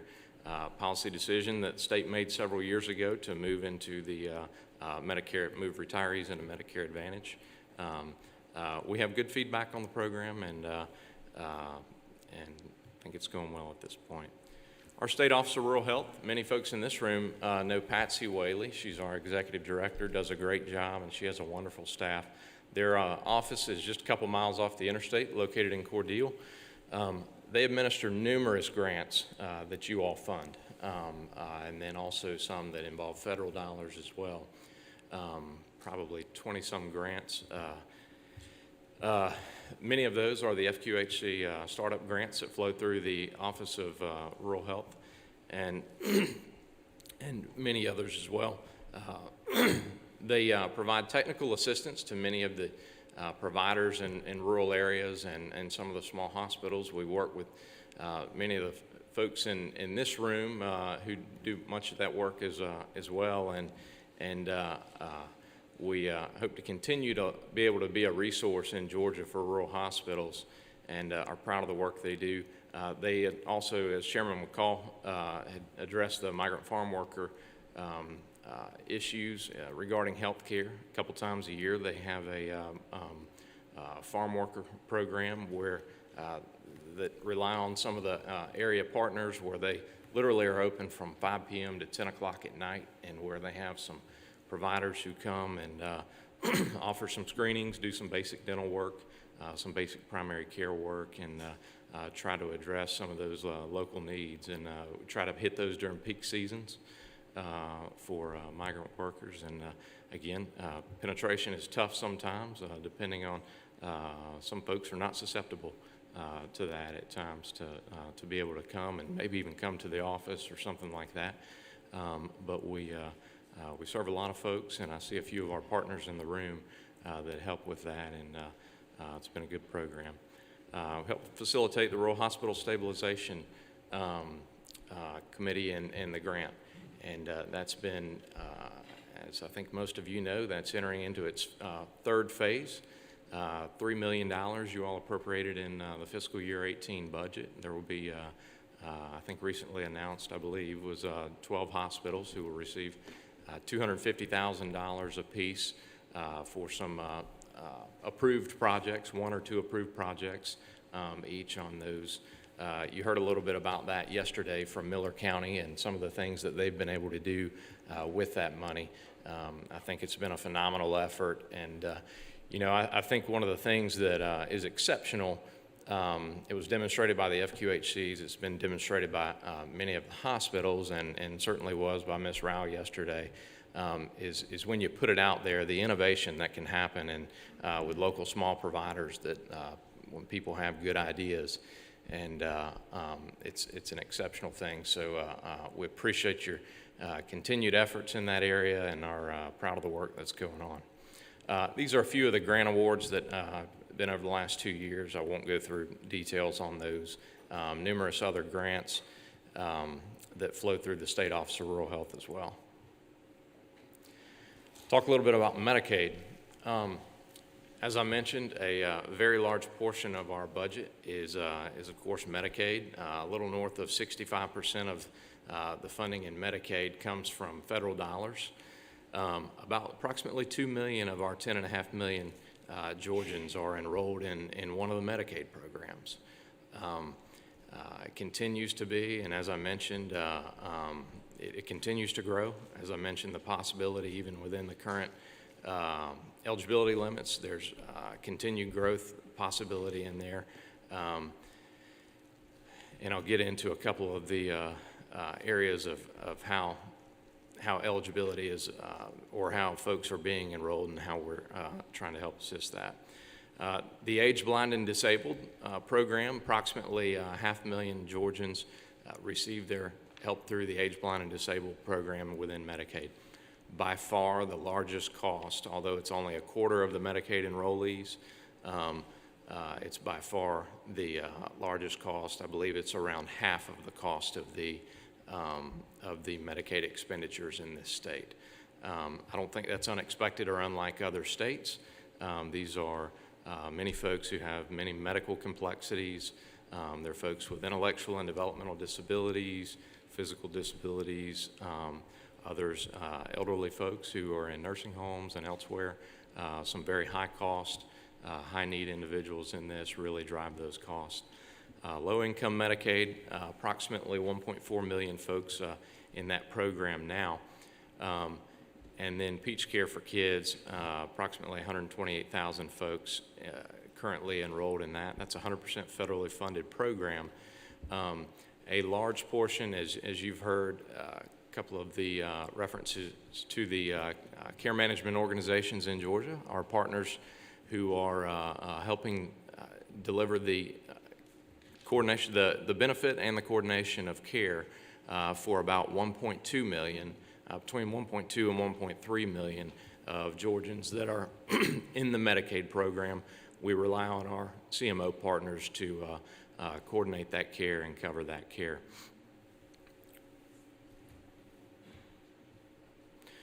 Some basic eligibility. We were asked to talk a little bit about eligibility. Many folks in this room may know, but some may not. It's typically low income when you outside of the age blind and disabled, or it's typically low income. Women who are pregnant or may be pregnant, children, legally blind, disabled, or need that nursing home level of care. Those are the folks that make that up. Also, folks who are receive supplemental security income through Social Security Administration are eligible by virtue of having that SSI. And so that's another place how people come into eligibility. One of the programs that was in the Affordable Care Act is something called presumptive eligibility Medicaid. Georgia, there were a couple, this could be done through qualified providers or qualified hospitals, and I can mention a little bit about what the qualifications are. Georgia implemented this program only in hospitals, but what this is as you can see, a temporary expedited enrollment process at the point of service. It's exactly what it says it is, presumptive eligibility. What we do is with hospitals, DCH administers a training. We have 22 trainings.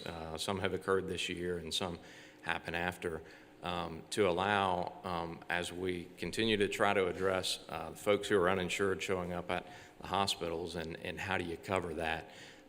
What we do is train providers to do with some basic screening tools to help understand, is this person highly likely to be eligible for Medicaid?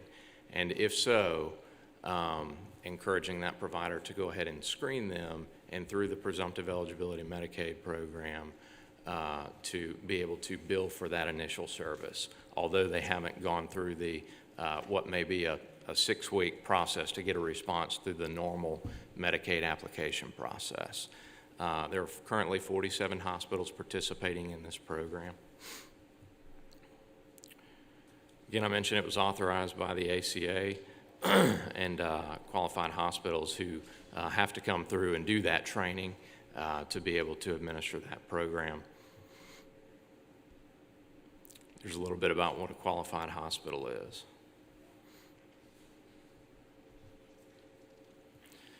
Another way that we enroll folks in Medicaid, and that the way Georgia helps identify and create access for folks who might be Medicaid eligible is from our group we call Right From the Start Medicaid. I mentioned there are 1,000 employees with DCH. A large number of those are in our Right From the Start Medicaid program.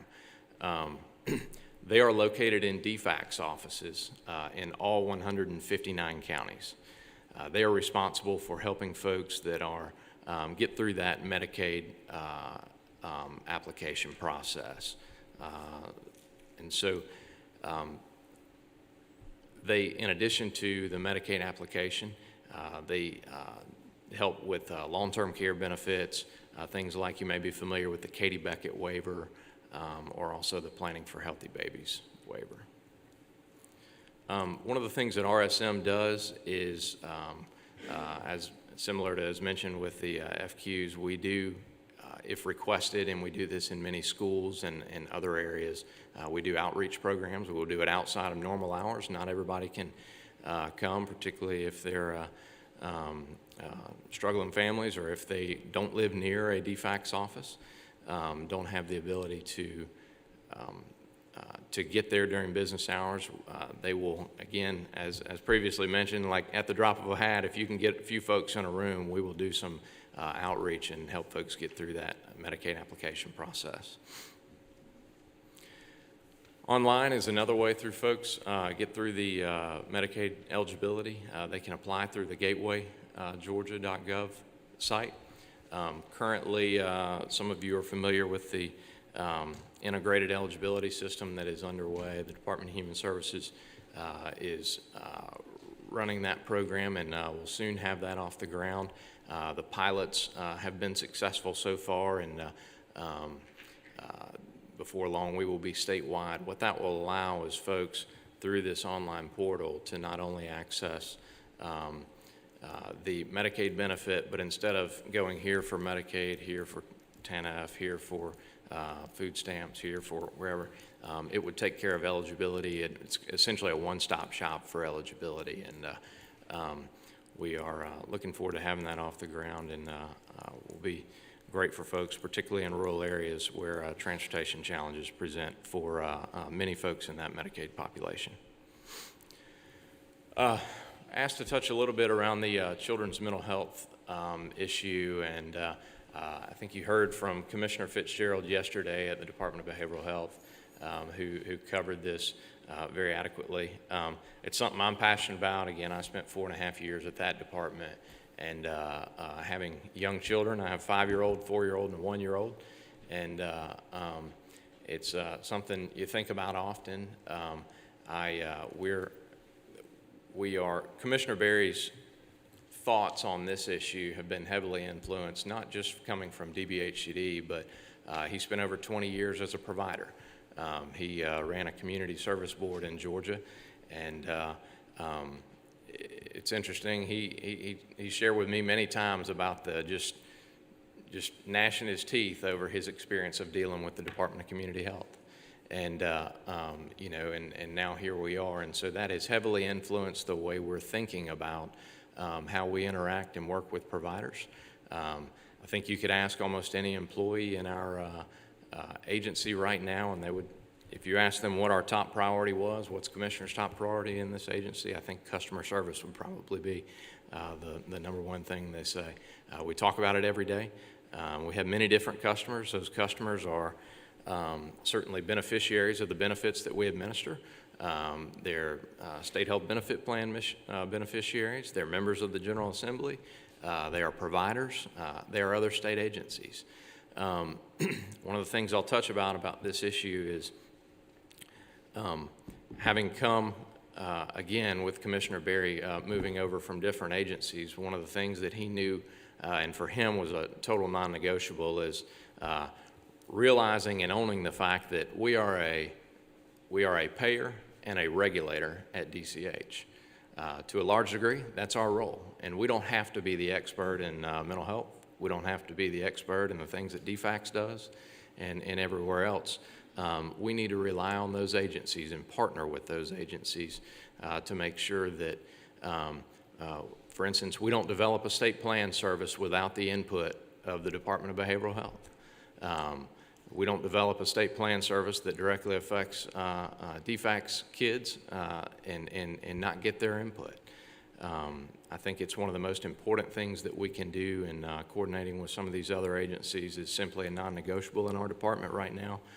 We expect it from all of our staff, and for instance, we meet monthly, the executive team at DCH and with the Department of Behavioral Health, we meet monthly to talk about our ongoing priorities and areas where we can continue to work together, working with the Department of Public Health to do the same, and DFACS as well. Commissioner Bear will sit with Commissioner Fitzgerald and others on the Children's Mental Health Commission. I think one of the things that will come out of that, somebody mentioned yesterday, I think what you'll see, and certainly the providers who have spoken before us know, is that a lot of the folks who, particularly kids who have some of these complex mental health issues or complex emotional issues, are covered in Georgia. They're covered through a CMO. They're covered through fee-for-service Medicaid. They're covered somehow. There are very few uninsured kids in Georgia. They might be covered through private insurance as well. About half the children in Georgia, right at about 50% of the kids in Georgia are covered through Medicaid, one of the Medicaid programs. Half of Georgia's minor population, again, is covered through a Medicaid program. That's how they receive their benefits, and so that makes us responsible for that ensuring that care coordination works, that those case management options are available, that we have the adequate array of services. That means that we have to work very, very closely with our CMO partners. One of the things I mentioned at the bottom here is a renewed focus on quality outcomes. In the mid-2000s, when Georgia made the policy decision to move into the managed care world, we did that for a very specific and important reason at the time, and that was the runaway costs of our Medicaid program. Without question, that was and should have been the top priority, was to rein in costs. I will say, and this is not different just in Georgia but across the country, as things have improved financially over the last decade and more in recent years, many of the questions have shifted from what are you doing to control cost to what are you doing to ensure quality outcomes. We feel like that is our primary responsibility. We feel both of those are, but kids need to be able to access, and adults need to be able to access the care that they need, and I know that's going to be a heavy focus of this Children's Mental Health Commission. I think the way that the Medicaid program is managed and operated will certainly be part of that discussion. As I mentioned, with how many kids who are in there, we stand ready, willing, and able to engage in those discussions, and are looking forward to the outputs there. Our top priority is easier access to high-quality care. That's simply a non-negotiable. It's a big system, but it shouldn't be a subpar benefit. Just because it's Medicaid or just because it's a government-run health plan like State Health Benefit Plan. We want to ensure that folks have a good experience and can access the care that they need.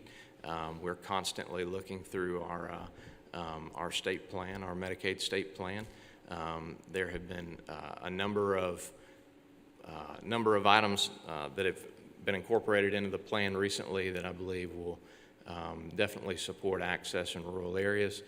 But we seek to continue to do that, and we rely on, in most cases, the provider community, many of who are in this room, to let us know those things. I think one was mentioned about the same-day billing issue and some of the others that present providers challenges when people are just trying to access that care.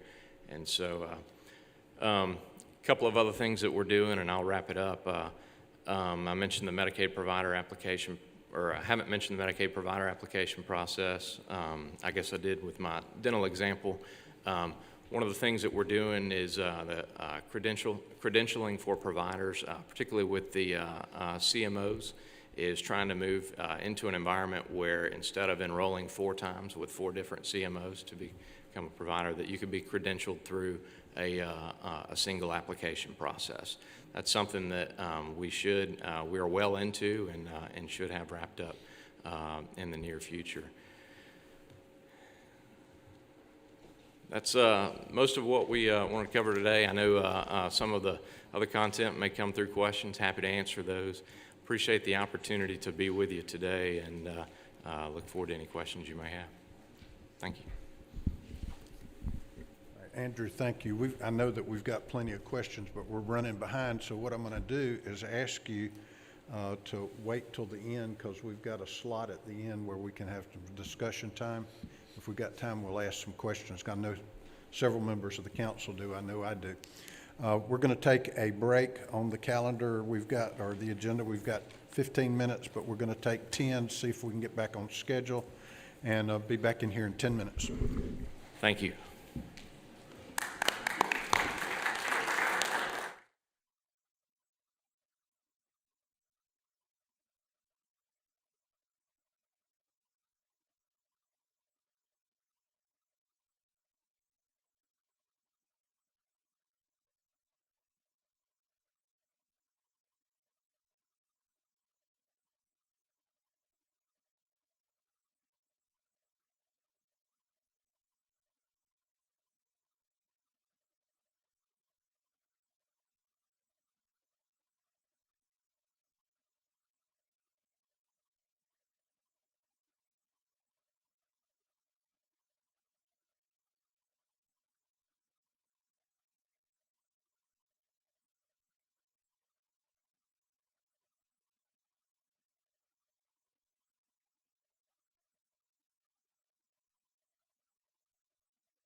Mac Jackson. Representative Mac Jackson, if you will please take your seat.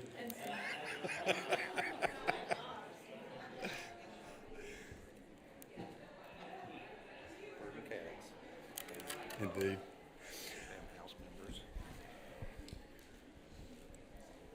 You know, in the Republican caucus, we have a standing joke that the Democrats are the opposition, the Senate is the enemy, and but we are going to introduce a senator now who is not the enemy. This is one of us. He's a rural man of the people, and that's Senator Dean Burke. He is from Bainbridge. He is a physician. He is formerly on the city council in Bainbridge. He's not my senator, but I think I'm his representative. So he gets to vote for me, but I don't get to vote for him. And but he is a great guy, and he's a go-to guy that has been a great help to me.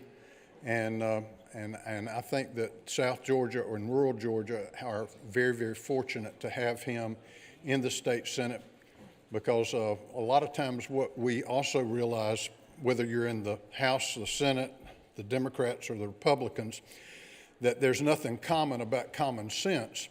And Dean is one of those folks that has common sense. And so he is affiliated with the hospital here in Bainbridge, and so he's got a unique perspective, both as a legislator, as a former city councilman, and as a physician, and being affiliated with the hospital, to give a unique perspective on health care in rural Georgia. So let's welcome Dean Burke.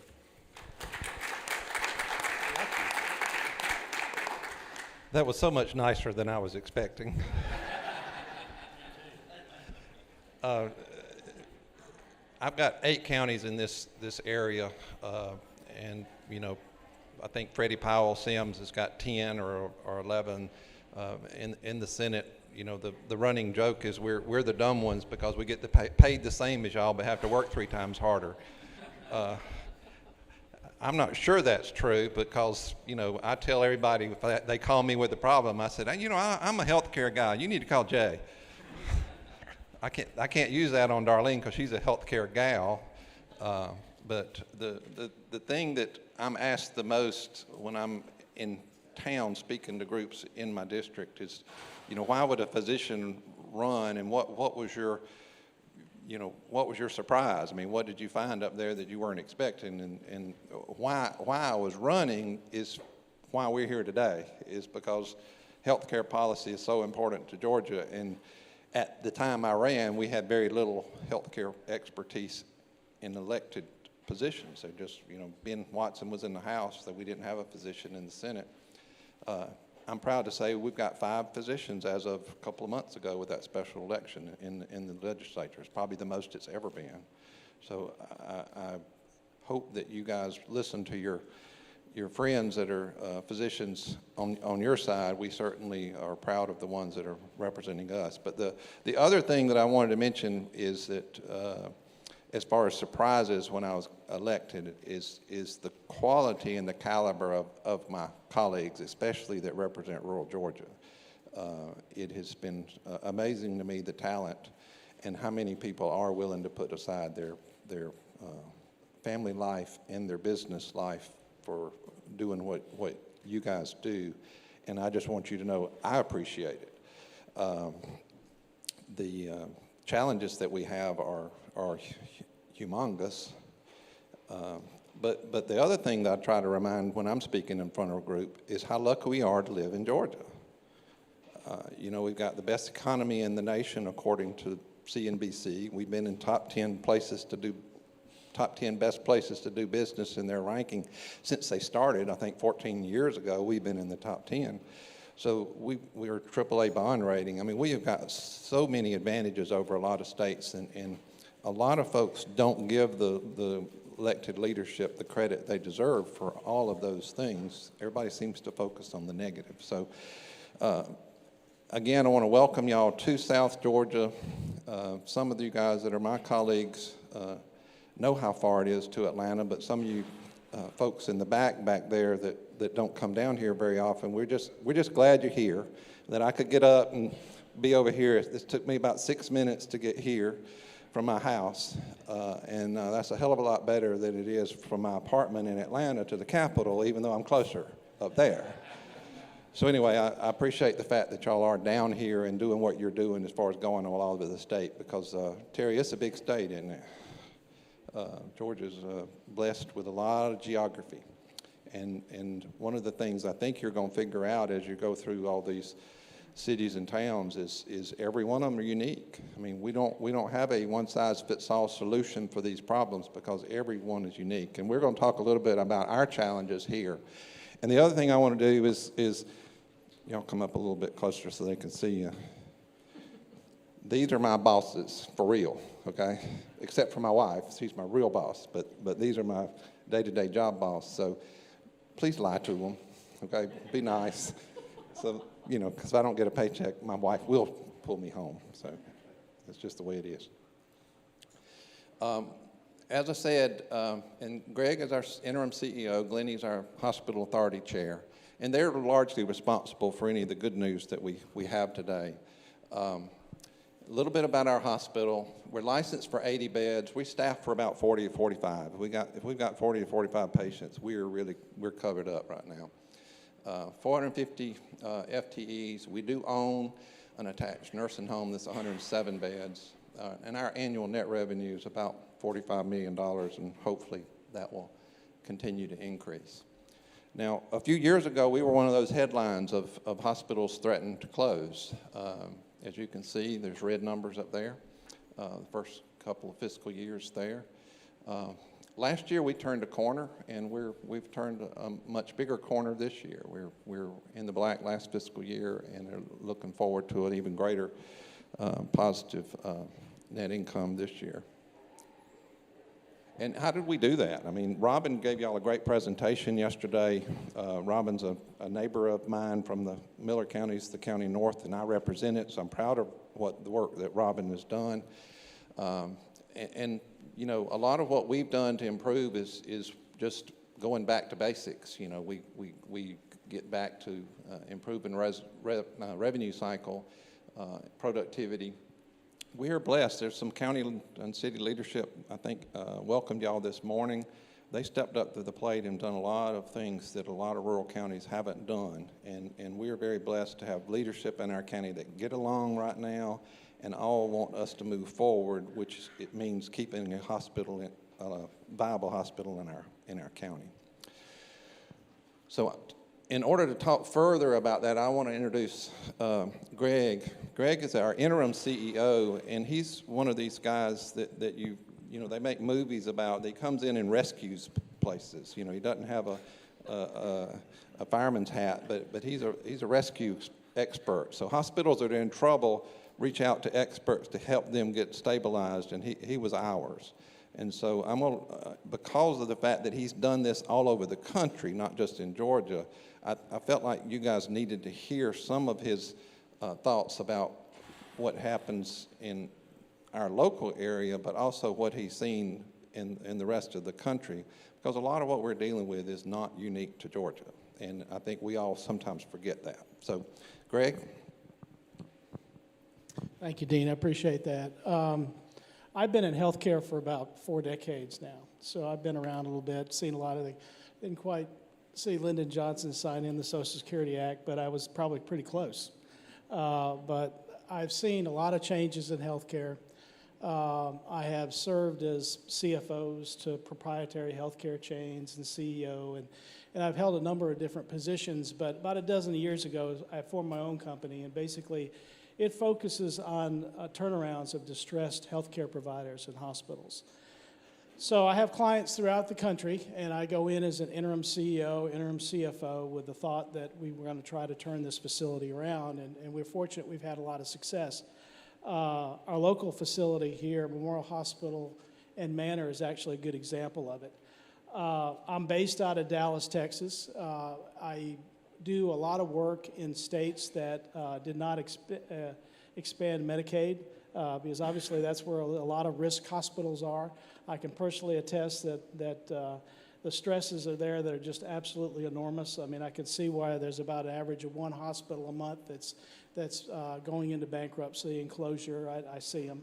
Most of my clients are mid-sized to rural hospitals, so I am in the trenches. I probably see the results of all the different problems that we have right now. Bainbridge was probably a good example of that, but I've done a lot of work in Oklahoma, Texas, Louisiana, Arizona, and really this is my first client in Georgia. But the problems are similar. When I come in the door, usually there's a high degree of liquidity problems. Specifically, payroll is probably not going to be met the next payroll period. So it's to that point. But there are a lot of same problems. In most cases, the volumes have gone down. See a lot of situations where the hospitals have gotten away from, i.e. the providers really, have gotten away from doing what they have done best for decades, not doing general acute care work, and also seeing a lot of patients out-migrating to other providers for different reasons. A real difficulty in retaining and specifically recruiting new physicians or just members of the medical staff. That's a real problem. But fundamentally, from an economic standpoint, what I see from state to state to state, it's just the low volumes within a hospital do not generate enough patient revenue to cover operating costs. So there's a rush out there to try to find assistance, whether it be on the federal level or on the state level. But the basic problem is that imbalance, and then how long those programs are going to stay in place. With Bainbridge, my first response when I got here, I usually look at just the operational issues. Operational issues are usually pretty basic. You're trying to resize the cost structure to the volumes that are involved, trying to find out what happened as to why it got into the situation it is at this point in time. There's a lot of productivity analysis, a lot of cost numbers, but you will do that for about 2 months, 3 months. And really what you find is you can only cut the cost structure down to a certain amount for safety concerns. You're not going to be able to cut costs to solve all your problems. It solves less and less problems over time, and you're not going to have an effective turnaround to be able to have a healthy hospital or provider until you start doing some type of business development, start generating new revenue. And it has to come from programs, new lines, new business opportunities, new physicians that need to be recruited. There has to be health that comes from there, and that's a big part. This particular hospital, we had 2 successive years of losses of $5 million. So obviously liquidity was just drained to a tremendous amount of risk. One thing I've noticed as I go from state to state, situation to situation, those facilities that are most likely to be successful are those that have aligned interest with whatever the local governing authority is, whether it be the county council or whatever it may be. The county council and also the people of the community have to want to keep that hospital. You would think that logically everybody would be on the same page, but sometimes that's not the case. It's definitely to the interest locally because of the jobs that the provider of the hospital operates, as well as the economy pluses that you really want to keep that hospital up and going. But the alignment of interest and also the fact that there has to be subsidies for the hospitals, there has to be some help, are key things. I'm not going to dwell. I know you guys probably heard a lot about these problems in the last 2 years, but I know I've been in the trenches. I've seen this from day to day, and it is a distinct problem as far as the survival of our hospitals. Couple of comments I want to leave you with as far as what on the state level that possibly could be done. And really what I'm doing is really copying ideas from other states that are probably further on in this stress.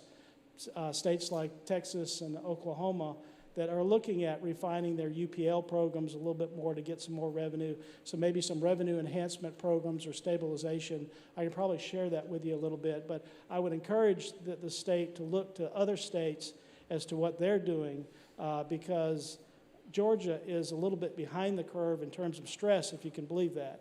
I've seen it much more severe in Nebraska, in Oklahoma, and particularly in Texas, but they've been fighting these problems for a long time, and you may be able to save a little time by copying some of the things that they feel like are going to be successful. With that said, I'm going to turn it right back to you, I guess. How about that? So. Thank you. We've got a slide deck, but because the Chairman England told me we need to catch up on the time, I'm not going to go through all of that, but make sure that y'all have a copy, because we do have some information and recommendations in there. I think the thing that I want to bring up before Glennie speaks is as much as we stress about the financial situation of rural health care, we have a crisis just as much in rural health care outcomes. I mean, we're 49th in the country in health care outcomes by several national measures that I think are pretty accurate. And most of those pockets of poor outcomes are in rural Georgia, where there's pockets of poverty. I mean, it's not rocket science. That's just the facts. I want to thank Gary Nelson and his Healthcare Georgia Foundation for their work trying to focus on rural healthcare outcomes and population health improvement. And a lot of what I think the state needs to be doing is supporting that work of improving healthcare outcomes. Because as Robin shared with y'all yesterday in her efforts towards wellness, just in her own operation with her own employees, if you keep them healthier, they're a lot cheaper. The patients cost a lot less when they stay out of the hospital than they do from being in the hospital. And we've got to flip the model from doing sick care, which is what we're doing now, to well care and prevention. But the problem is all of the providers, like our hospital and the physicians, are trained in more focus of sick care.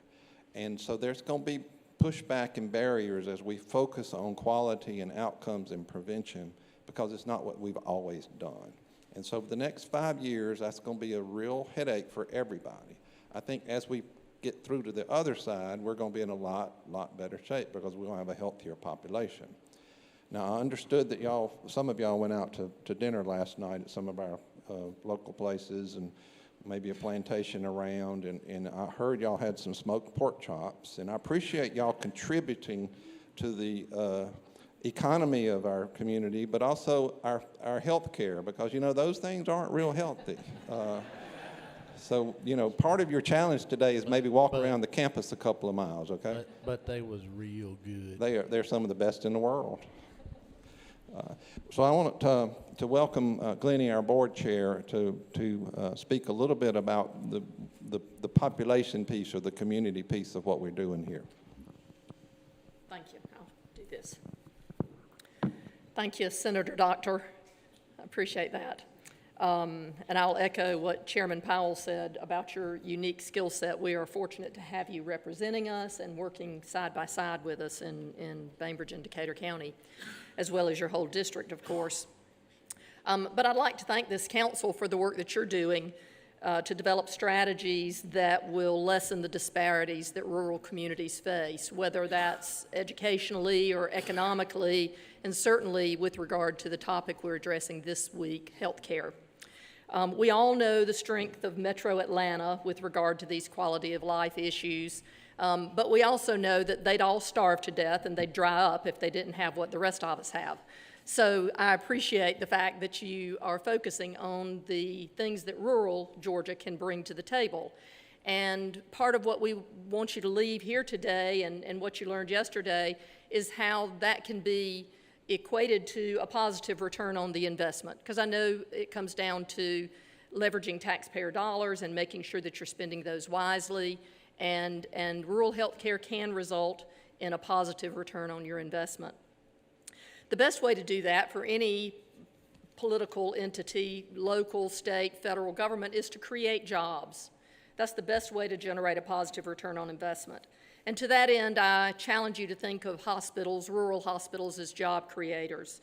Healthcare jobs not only offer above average pay rates, but they come with top-tier benefits, and they generate additional jobs in the community, mostly in the retail and service sectors. And alternately, the absence of a thriving rural hospital slams the door on the opportunity to recruit industry. And that's already an uphill battle, as we all know. Recent labor statistics showed that even the lowest paying rural healthcare jobs, such as housekeeping or dining services, would still raise the per capita income, which in Decatur County is around $19,000, by about 7%. So those are good paying jobs.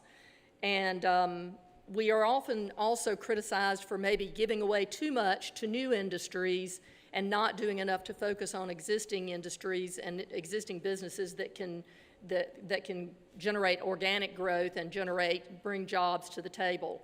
And your council has an opportunity to do that, because a lot of that growth in rural areas is going to come from businesses and organizations that are already here, such as rural hospitals. Given the financial stability, our hospital could generate plenty of new jobs, and if we were able to add new service lines. And there are many service lines that are in demand in our area of the state. Our local city and county officials, as has been mentioned before, have done their part thanks to some strong leadership at the city level with Mayor Reynolds, and the county level, Chairman Stevens, and the rest of the county commissioners, by supporting an ad valorem tax to cover the cost of care that we provide to our indigent neighbors. The citizens of this county are bearing that weight, but they are seeing the rewards reaped from that, because the local staff at the hospital is honoring that commitment with a renewed sense of service to the patients, focusing on patient safety, patient satisfaction, patient care, and patient value. And we are going to continue to do that, and that requires being focused on continual improvement. Things like operating efficiently, thinking competitively, and challenging some outdated protocols and policies. That's got to happen across the state, and we recognize that. And our staff is well on its way to embracing that change. One of my favorite sayings is, change is inevitable, but growth is optional. And so it's scary for a rural hospital to embrace change, because we don't have much of a safety net. You can't endure the losses that we've had and then embrace a new initiative or a new service line and get it wrong. You simply don't have the ability to survive that. And so we've got to have some sort of safety net, because you all need us to move forward, our citizens need us to move forward, but we've got to have some sort of protection to embrace some of that change. Some of the things that you can do to help us in that regard, I know you've heard a lot about those things in the last couple of days, and we've got some slides here that talk about the various things that we could use your help with. And some of the ones that are near and dear to my heart are what I've heard repeatedly, which is streamlining the integration of mental health services into primary care. That is critical. And reevaluating the physician recruiting incentives provided to rural Georgia. There are already some provided, we need to strengthen those. Providing reimbursement for wellness initiatives in rural settings. Establishing a rural center for excellence in healthcare would be tremendous. We need those skills. You don't know what you don't know. And so we need some of those skills brought to rural Georgia. And then decreasing administrative burdens that are associated sometimes with Medicaid or the Department of Community Health occasionally. And of course, you have to recognize that we can't be a one-size-fits-all setting, and what works in some areas does not necessarily work in others. And so having those initiatives include some flexibility would be important. But you can also help improve access to quality care with economic incentives and recruitment. Dedicating additional resources to recruiting mid-sized businesses, for instance, in rural areas, to match the size of the company with the size of the community.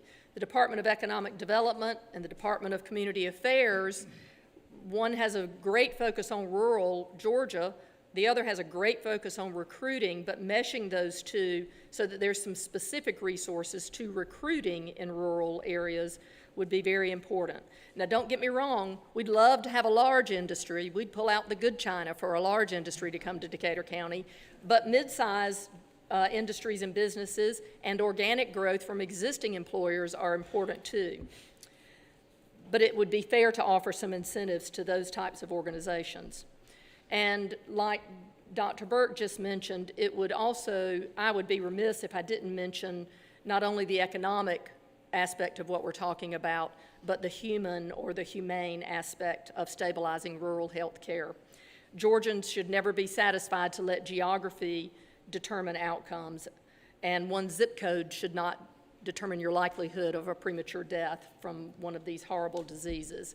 The Healthcare Georgia Foundation, and particularly the 2 Georgia initiatives, is working hard to address those challenges, but they cannot do it alone. There was a recent, I think a 2016, 2015 Kaiser Family Foundation study that proved a strong rural hospital is critical to lowering healthcare costs by enabling access and early intervention by primary care physicians who, it was shown in this study, would not stay in those communities were it not for the presence of the hospital. Over time, those physicians end up leaving those communities. The study also showed that access and the opportunity for early intervention lessened the need for expensive specialty care, reduced disease acuity, and improved overall health for rural residents. That same Kaiser study showed that physicians tend to leave communities where hospitals close, and the absence of those local health care services was proven to result in higher costs and worse health outcomes, particularly among elderly residents and low-income residents. The same study pointed to the critical role of a hospital in a community. The impact on the health of its residents was paramount, but the impact on the community's economic health was listed as just as important. The loss of a hospital, or even the loss of substantial services that so often happens when a hospital is bought out, eliminates jobs and shrinks the tax base, which lowers the available resources for schools and other public sector services. And that potentially puts those public sector jobs at risk as well. Your council is tasked with addressing rural development, and I submit to you that emphasizing rural health care gives you the opportunity to have a positive impact on rural communities in 2 key areas: improving health outcomes while simultaneously lowering costs and fostering economic growth. I applaud your dedication to this mission, and I can assure you, with the strong leadership we have at the city and the county, and the very sad, sad leadership from your hospital authority, we're ready to roll up our sleeves and get busy helping you do that. So with that, I'll open it up for questions unless you have any other comments. Any questions? Are there questions? Mr. Chairman. This is just a quick one. Could you restate that you made a statement about the lowest, the addition of the lowest paid employees, housekeeping and so on, that increased the, I guess, the average income for, could you repeat that? I mean, it was really good. In Decatur County in particular, the per capita income is just under $19,000. Well, the lowest paying hospital jobs, healthcare jobs, and most of those are through rural hospitals, is higher than that by about 7%. And some of that is because of the strong benefits package that generally comes with healthcare jobs.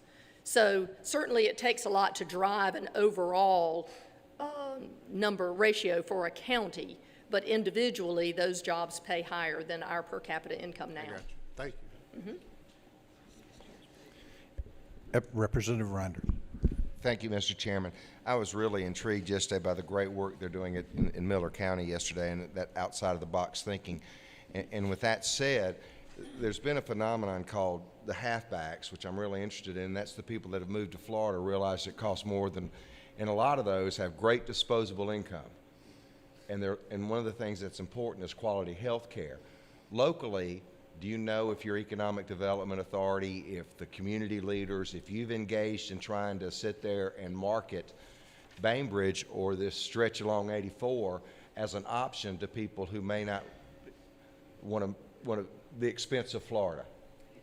We have particular outreach programs for retirees, and sometimes it's not necessarily those that are already have their sights set on Florida, but reaching out to travelers who come through South Georgia heading this way. We have bus tours that come here, and we engage them here, and we go further than just the tourist things. We talk about the real estate. We talk about healthcare. We talk about our relatively low cost of living, those types of things. That is a real thing. Real quick with a follow-up, are you keeping data to see whether the marketing that you're using is how you measure the success on that?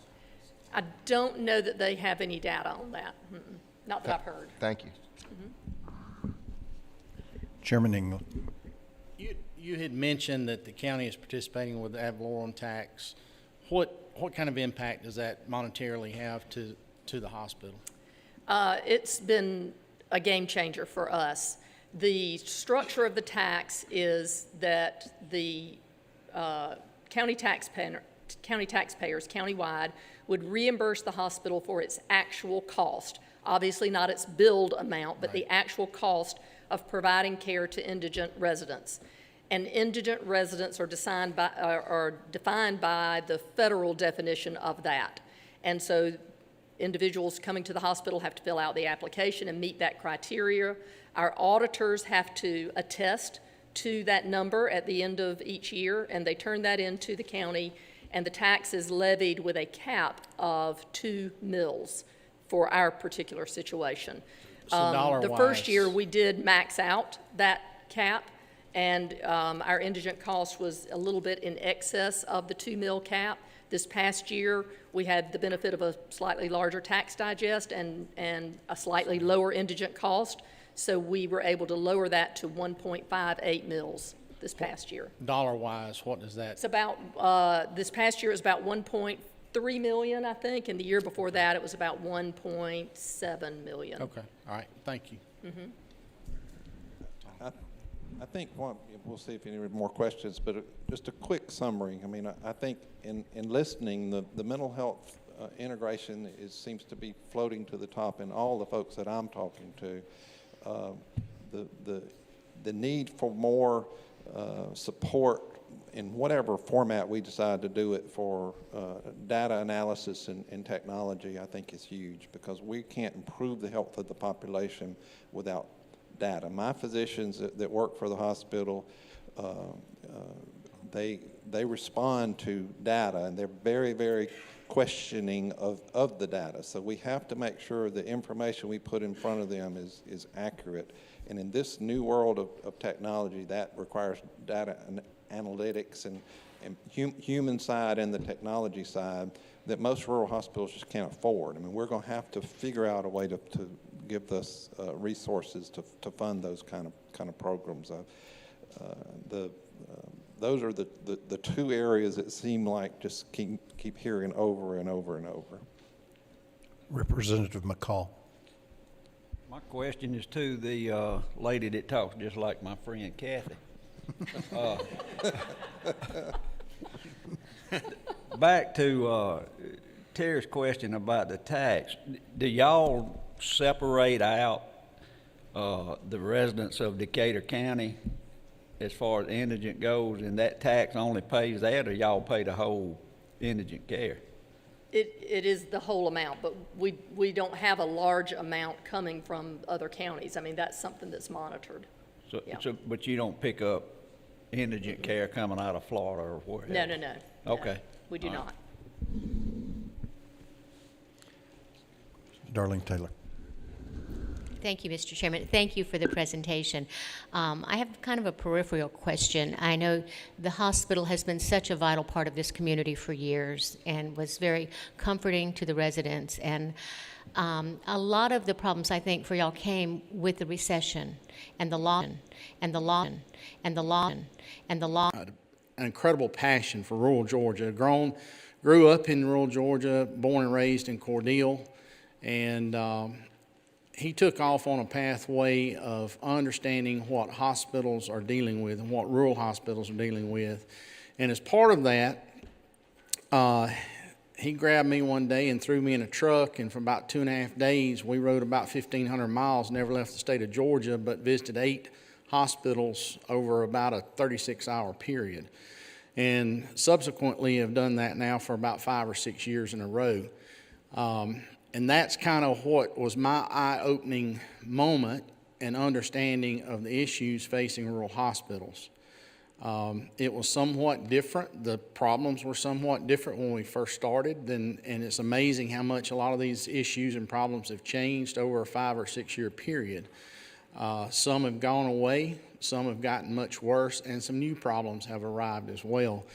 Jimmy has been very instrumental in helping us with the Rural Hospital Stabilization Committee project we've been doing now for about 3 years, and has a vast understanding and knowledge. And Hometown itself is one of those entities, kind of like a SWAT team, that when a hospital CEO picks up the phone and calls them and says, we can't make payroll this Friday, and it's Thursday afternoon about 5 o'clock when they finally make that phone call, Jimmy and his team jump to work and do what they can. Of course, there are other hospital partners that we have here in the room as well that do some of the very similar and same things. But Jimmy's focus and his group's focus have been rural hospitals. And so we asked Jimmy to come today and talk a little bit about what the Rural Hospital Stabilization Committee and the pilots have been doing, plus several other things. So we got him a list of questions. I'm going to tell you, to be somebody from Cordele, Georgia, he can talk about the fastest of anybody I've heard south of the Mason-Dixon line.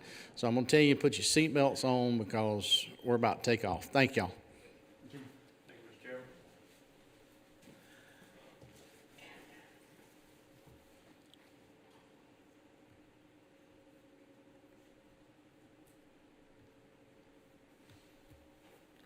Thank you, Mr. Chairman. My mama will be proud. I didn't know all that myself. Thank y'all for the opportunity. Thank you to the council, to the co-chairman for allowing me to come and share with you a little bit about rural hospitals and the things that go with it. I'll share with you further the background that I bring to the table. I've got a very, as my mama said early on, son, you just need to figure out how to hold a job, because I hadn't been too good apparently at holding jobs. I worked in half a dozen Fortune 500 companies in senior positions that range from building tires to airplane seats to refrigerated tobacco to doing major accounting stuff and agriculture co-ops and all of those kind of things. So the background is kind of interesting. The further interesting part with respect to hospitals and what you do with rural hospitals with respect to economic development, I had the opportunity to serve 3 years on the red carpet tour with the governors Barnes and Miller way back in the day. I also had the opportunity in Albany to be the chairman of the Chamber of Commerce and worked through all the chairs. I also chaired the Fall Feather Hunt for 2 or 3 years and worked on it for about 10 years. So during that time, I got a very good perspective of the need and the requirement for hospitals, specifically rural hospitals, as it relates to their communities. So it's with that kind of a background that I come to you to share what we want to talk about today. In addition to that, I have the good fortune currently of serving on the board of the Georgia Partnership for Telehealth, have since its inception, so I'm deeply involved in telemedicine, and also have had the opportunity to have been an appointee to the Rural Hospital Stabilization Committee. So it's with that I want to share with you the thoughts that I've got with respect to rural hospitals. Now, we've talked a little bit about rural hospitals from the standpoint of who they are and what they're about and the problems that we've had, and I've got a slide deck here, so I'm going to move through this slide deck pretty quickly if it'll move pretty quickly. And if it doesn't, we won't move very quickly. Can you move it? The down. Oh, we'll do the down. Okay, so just to give you an idea to start this whole conversation, we've had some 8 hospitals to close and or downsize or to be moved into a different category of ownership of equity in the last 3 to 5 years. Unfortunately, I had the opportunity to sit in on all those closures. Sitting in on a hospital closure is worse than going to a community funeral. It's unbelievable what happens, and the leadership, when it gets to that point, realizes just how bad it is, and that's a real problem that the community has. It is the economic engine. You talk about it's the economic engine, but until it closes, you don't really fully understand what the economic engine really means. The economic engine means that the hospital closed, and there goes as 100 to 150 jobs. The banks closed, the community service stations closed, the whole 9 yards.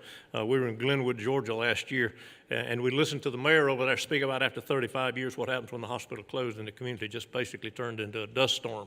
If you come down from Columbus and you come through Richland, you'll find out that it's like a large cemetery, and it's a real bad situation.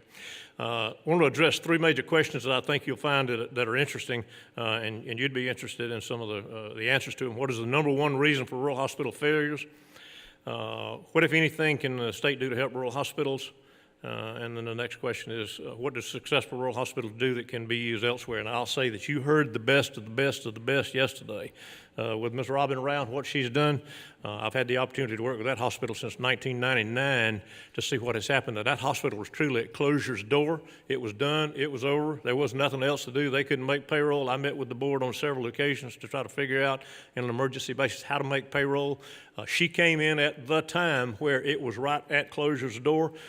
She has a vision, she has energy, she did an awful lot of things, and she diversified a system that in an otherwise normal circumstances you can't diversify because there ain't but 5,000 people, 5,500 people in the county of Miller County. So she epitomizes one of the things that's necessary for hospitals to survive, and that is to diversify.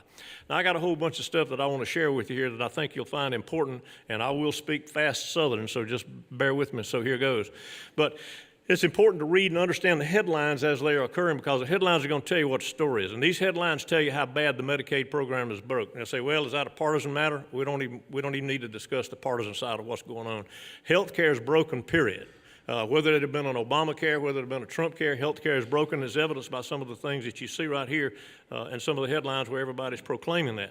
Now, one of the interesting things that was proclaimed in one of the headlines that is important to remember, two or three things come about. Major changes are occurring in how payers are paying. For example, Blue Cross just made a major change in how they're paying.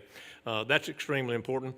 And then as a part of the discussion of had we gone into some form of Trump care, we would have gone into an additional 600,000 or 700,000 uninsured people in the state of Georgia on top of what we currently have. And that number sometimes can be in the 15 to 17% range. These are major things to understand from a headline standpoint because they tell the story about what we're about to have to deal with. Another thing that'll be in the presentation that's important to know too is that for whatever would have occurred with Trump care was similar to what would have occurred in Obamacare, and that is somebody was going to have to belly up to the bar for the tune of about $700 billion to pay for the program, whether it had been Obamacare, whether it had been this particular program of Trump care. Now, that's important because when I come to the rural hospital side of the house, that means that somebody's got to pay the bill. And when you see what I'm going to show you with respect to the payer mix situation in these rural hospitals and what they have to deal with, you'll be appalled. The reason this is going to be important is because while you look at how to fix rural hospitals, you need to see how overwhelming and just completely devastating the current situation is for a rural hospital simply to survive. Again, I've been in a whole bunch of businesses, and we tried to run them like businesses would be. You come to a rural hospital, and it's a totally different world for the reasons that I'm about to show you. Again, under Trump care, we're looking at $880 billion. Under Obamacare, we're looking at over $780 billion. That's got to come out of somewhere, and somebody's got to pay the bill. We were looking at, we don't know what we're looking at right now, and I'll speak to that. We were looking at Trump care to replace Obamacare. Had Trump care come in, we would have gone to something either per capita funding or block grant funding, and all of that says is we're going to create a baseline up here, and from that baseline, we will slow growth on the go forward, and as we do that, that essentially equates to a cut in reimbursement to these rural hospitals.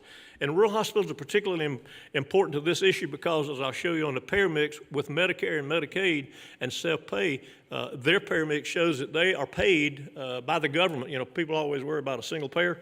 Well, my advocacy is that we've been a single payer for the last 15 years, and that is if you look at Medicare, Medicaid, and self-pay, you're up at about 80 to 85% of how you get paid comes from the government, whoever the government is.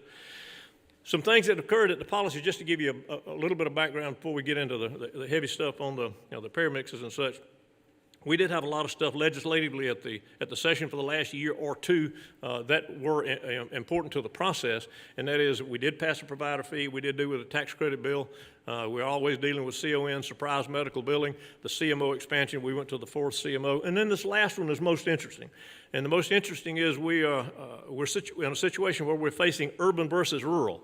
And I go to my friends in Atlanta, and I live in a wonderful little neighborhood that's all urban, and we talk about rural, and their definition of rural is, so I sit down and talk with them, and we'll either having a beer or another adult beverage, or at the end of the day, we might have two adult beverages. So I asked them, I said, so, in your definition, what's rural? And their definition of rural is stopping for gas at the last service station on 75 before they go to Disney World. And I said, excuse me? And they said, well, that's rural. And I said, that ain't rural. Do you know where Alma is? Who? What is Alma? You know where Folkestone is? Is that where a bunch of people gather for something? They have no clue, and that's extremely important. And that notion of urban versus rural is playing out in all aspects of how these rural hospitals survive. Statewide, an industry update, we have an interesting thing that is occurring amongst rural hospitals, and that is, as you are about to see, when they run out of money, they go to the last court of last resort to try to preserve themselves, and that is they try to go to their county.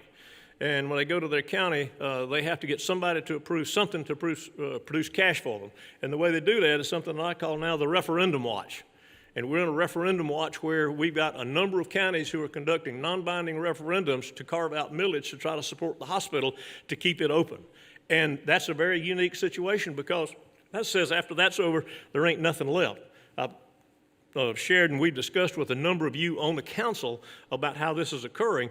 And to this point, this year, we've had 3 or 4, and at this point, the severity of the situation is that they have chosen to carve out millage, but this is probably the last time they can do it because a county that's already broke to carve out $1 to $2 to $3 million, it ain't in the cards. And they're at that point trying to figure out how to deal with that.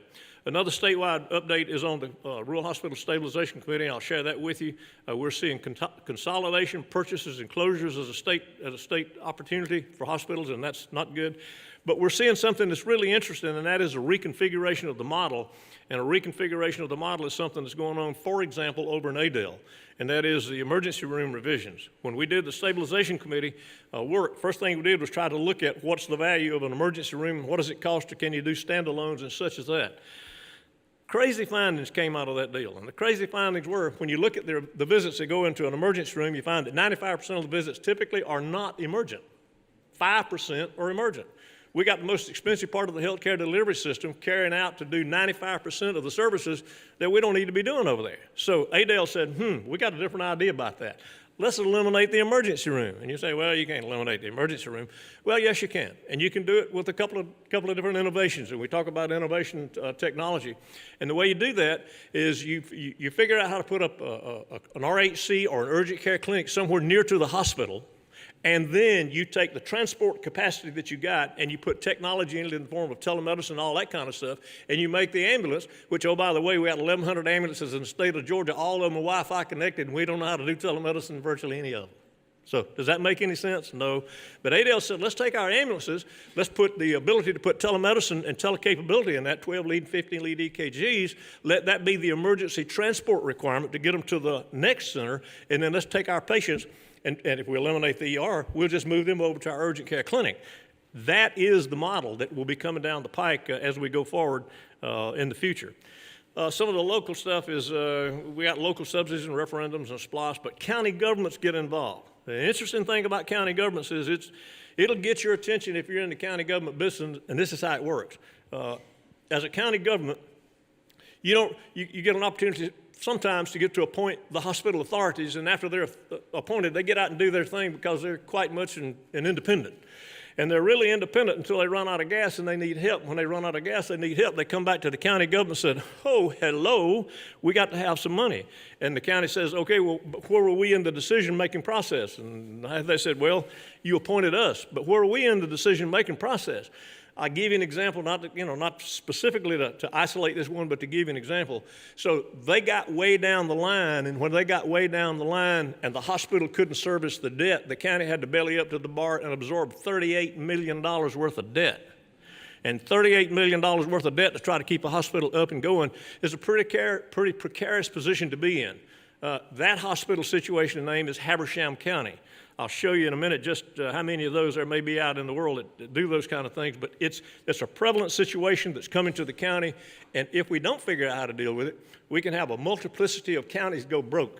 And when the multiplicity of counties go broke, what we create is a third world nation, even more so than we have in some of our rural communities. And oh, by the way, we do have places in rural communities where we don't have cars, and we still have outhouses. And you just have to know that to be the case and the truth. Rural hospital stabilization, let me speak to that just a minute. You put $3 million in it 3 times. This year's the 3rd time. The purpose of the program was to develop sustainability for the healthcare system, and oh, by the way, wherever it can, preserve rural hospitals where possible. The first phase was 4 hospitals, and it was all about sustainability. The second phase was learning off of what phase 1 did to develop sustainability. And now, 3rd phase, announced last Friday, is 12 hospitals, and it will be designed to take all of what was learned in the first 3 phases. And oh, by the way, what you heard yesterday from Robin Rao is the epitome of what was learned.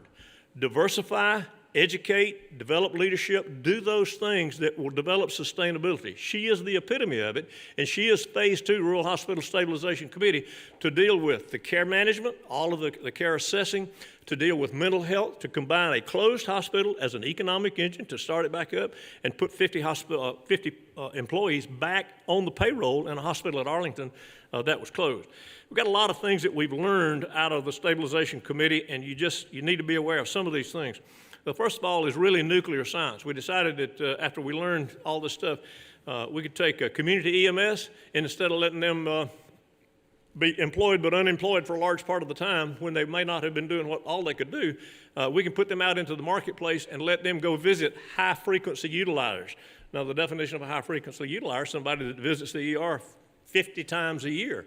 If that EMS people are out there, if they know who they are and can work them and keep them out of the ER, that's the right thing to do. We had major experience in that. School-based telemedicine. It's kind of interesting. If we're going to have healthcare issues, we need to treat it as early as possible, and one way to do that is to carry telemedicine into the schools and let them start to treat the kids. The challenge there is sometimes being able to figure out how to be mature enough to handle what you learn when you do that.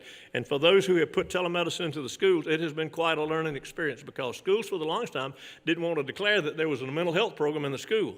When they accepted that fact and started to treat it, they became overrun with the mental health issues that go with all the opioids, all of the drugs, all the heroin, all of the poverty, the whole 9 yards, because they end up hungry and sick. And the way to deal with it quickly, early, and keep them out of the emergency room is telemedicine in the schools.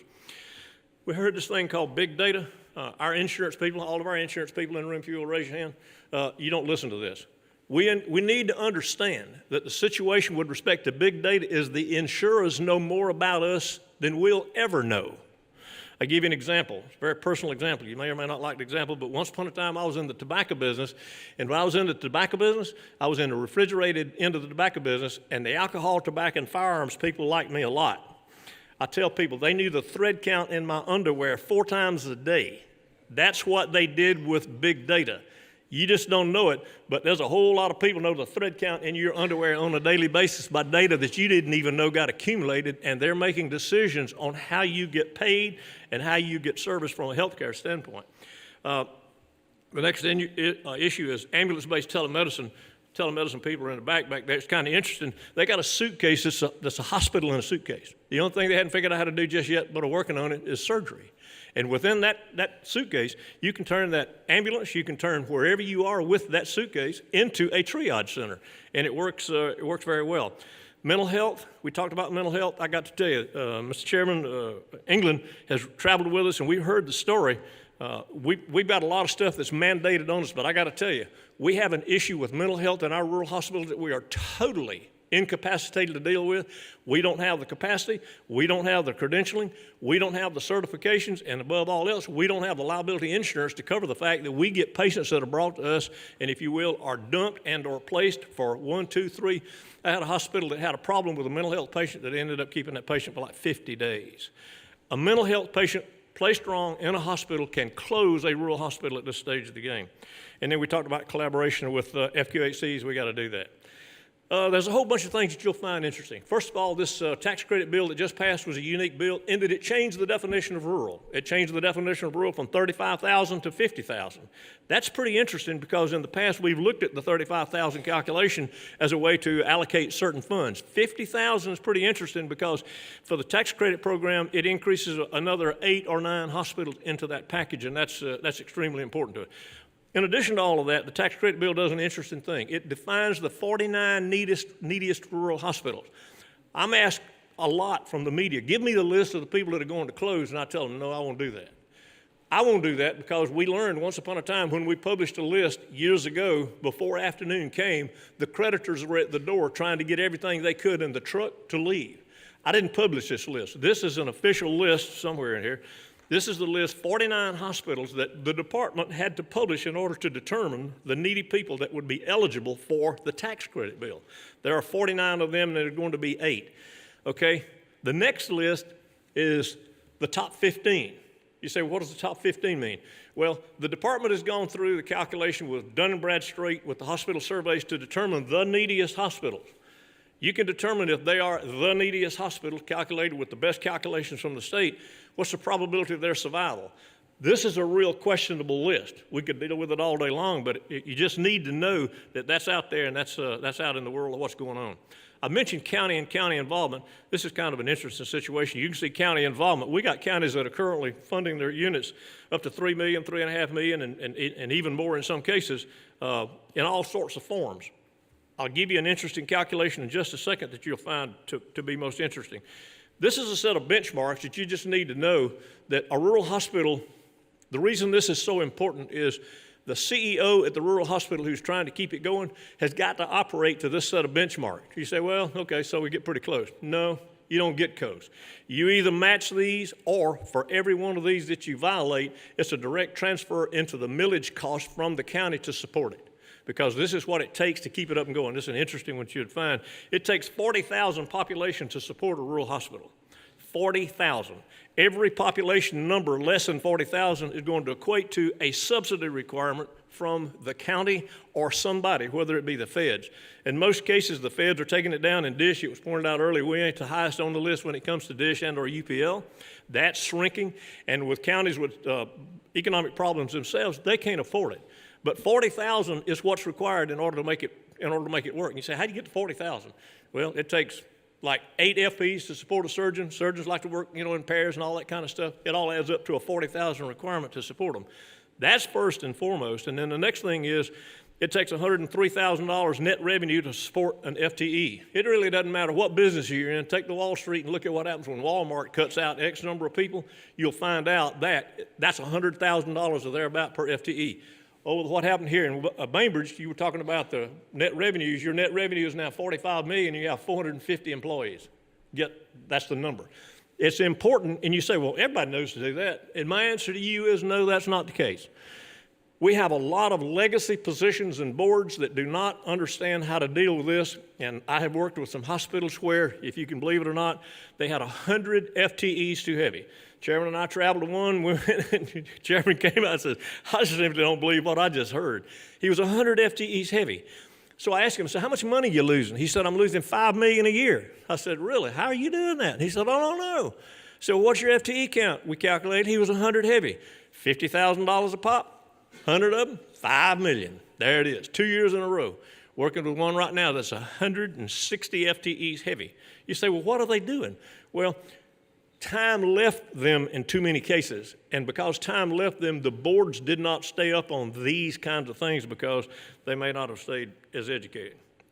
I talked about the 40,000. That's an important number, 103,000. Front-end collections, you'd be surprised. We got a whole lot of hospitals that, because of the not-for-profit status of the authority hospital in the community, it's always been viewed as, if you will, this is where I can get my health care free.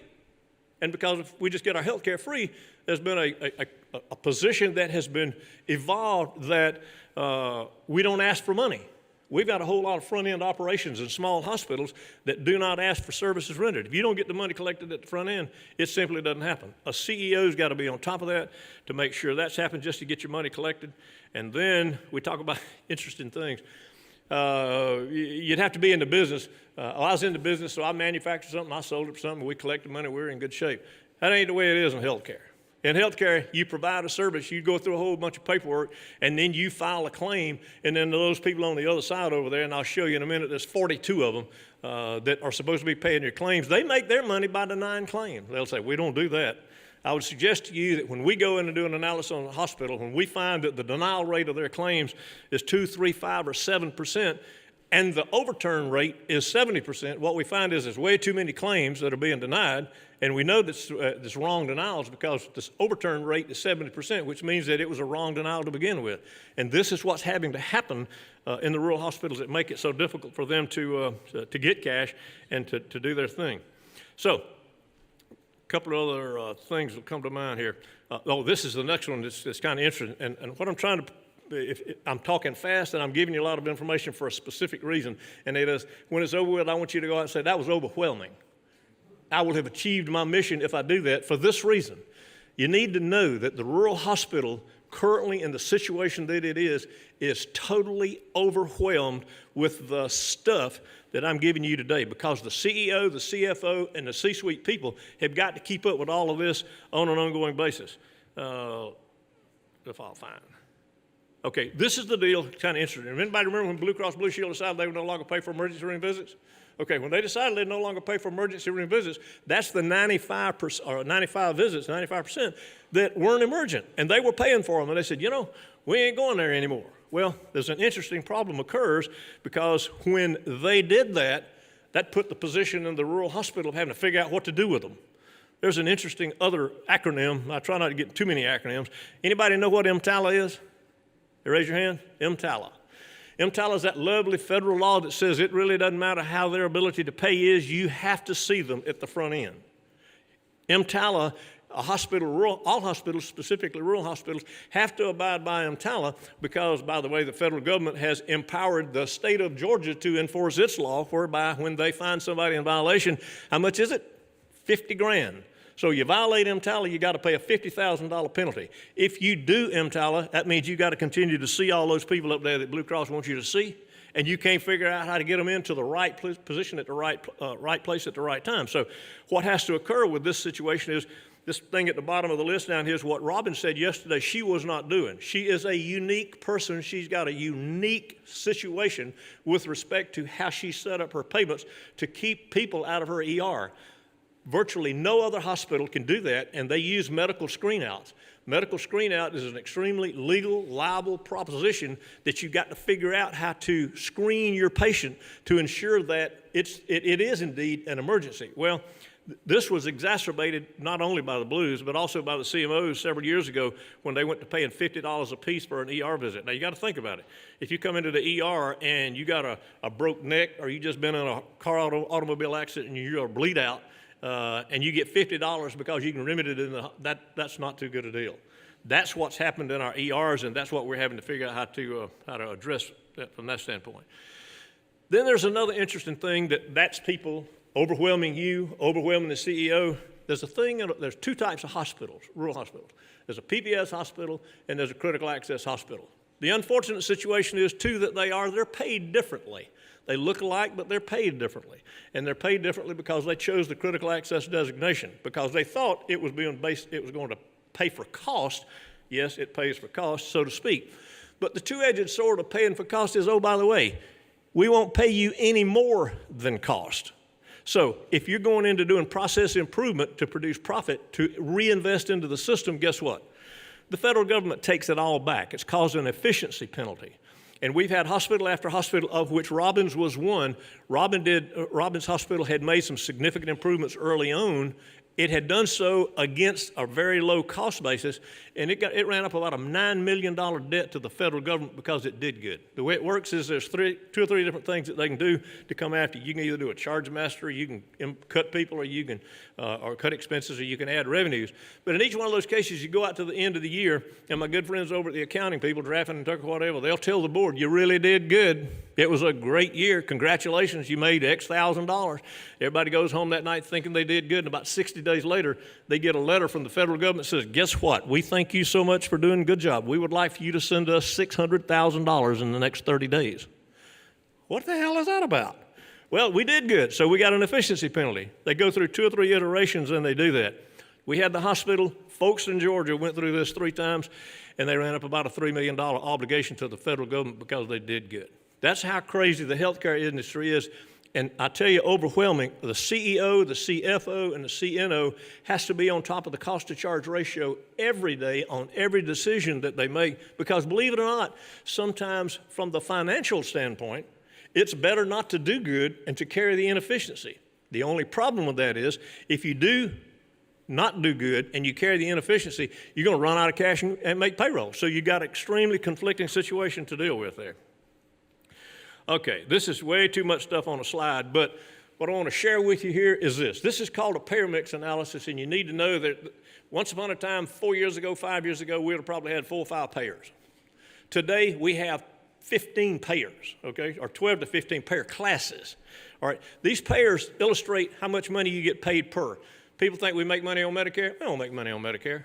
The collectible ability of Medicare is about 95 cents on the dollar. If we're doing Medicaid, believe it or not, and one of the things that you are probably have heard of, we only get paid 85 cents on the dollar for Medicaid inpatient. And what kind of deal is that? That's a governmental imputed loss that's been in place since 1999 at the state level. So we wonder what could we do if we could find money to increase that loss. It would be good. But what this will show you is that when you run down the list of how you're going to be paid, this is a weighted average analysis on an Excel spreadsheet, and this is for a $20 million net revenue hospital, and with the typical payer mix that would be critical access and or PPS, the typical loss to start with, if you do all of the benchmarks, is going to be, what is that, $2.5 million worth of loss. The payer mix in a rural community is going to require $2.5 million worth of subsidy, from somebody. And that somebody's either going to be the federal government and DISH, or the state government and DISH, the federal government and upper payment limit, or from the county at the local level. I go in and do strategic plans. Just finished up 3 with this analysis. And I said, okay, you don't like the numbers, give me your numbers. They said, okay, let's plug in a different set of numbers. It doesn't matter. It's a closed loop Class A Excel weighted spreadsheet. As long as the sum of your payers equals 100%, it'll tell you. And it just simply doesn't lie. And a typical hospital, critical access and PPS, $20 million net revenue is going to have a $2.5 million subsidy that it's got to deal with. So that's both for the PPS hospital and for the critical access hospital. Now the next part, though, is the one that blows my mind every time I do it, and this ought to blow your mind from a council standpoint, because you would ask the question, how do we fix that? If you can look at this and tell me how we fix that, I'd appreciate it, because I'm doing another strategic plan in short order, and I need the answer if you can give it to me. In the hospital, volumes have gone down.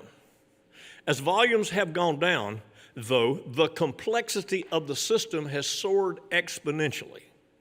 And what we find in a rural hospital, we may have 4 or 5 or 6 people in a business office, and what this little chart will tell you, that for $22 million net revenue hospital, they have 42 payer platforms that they have to administer within that business office.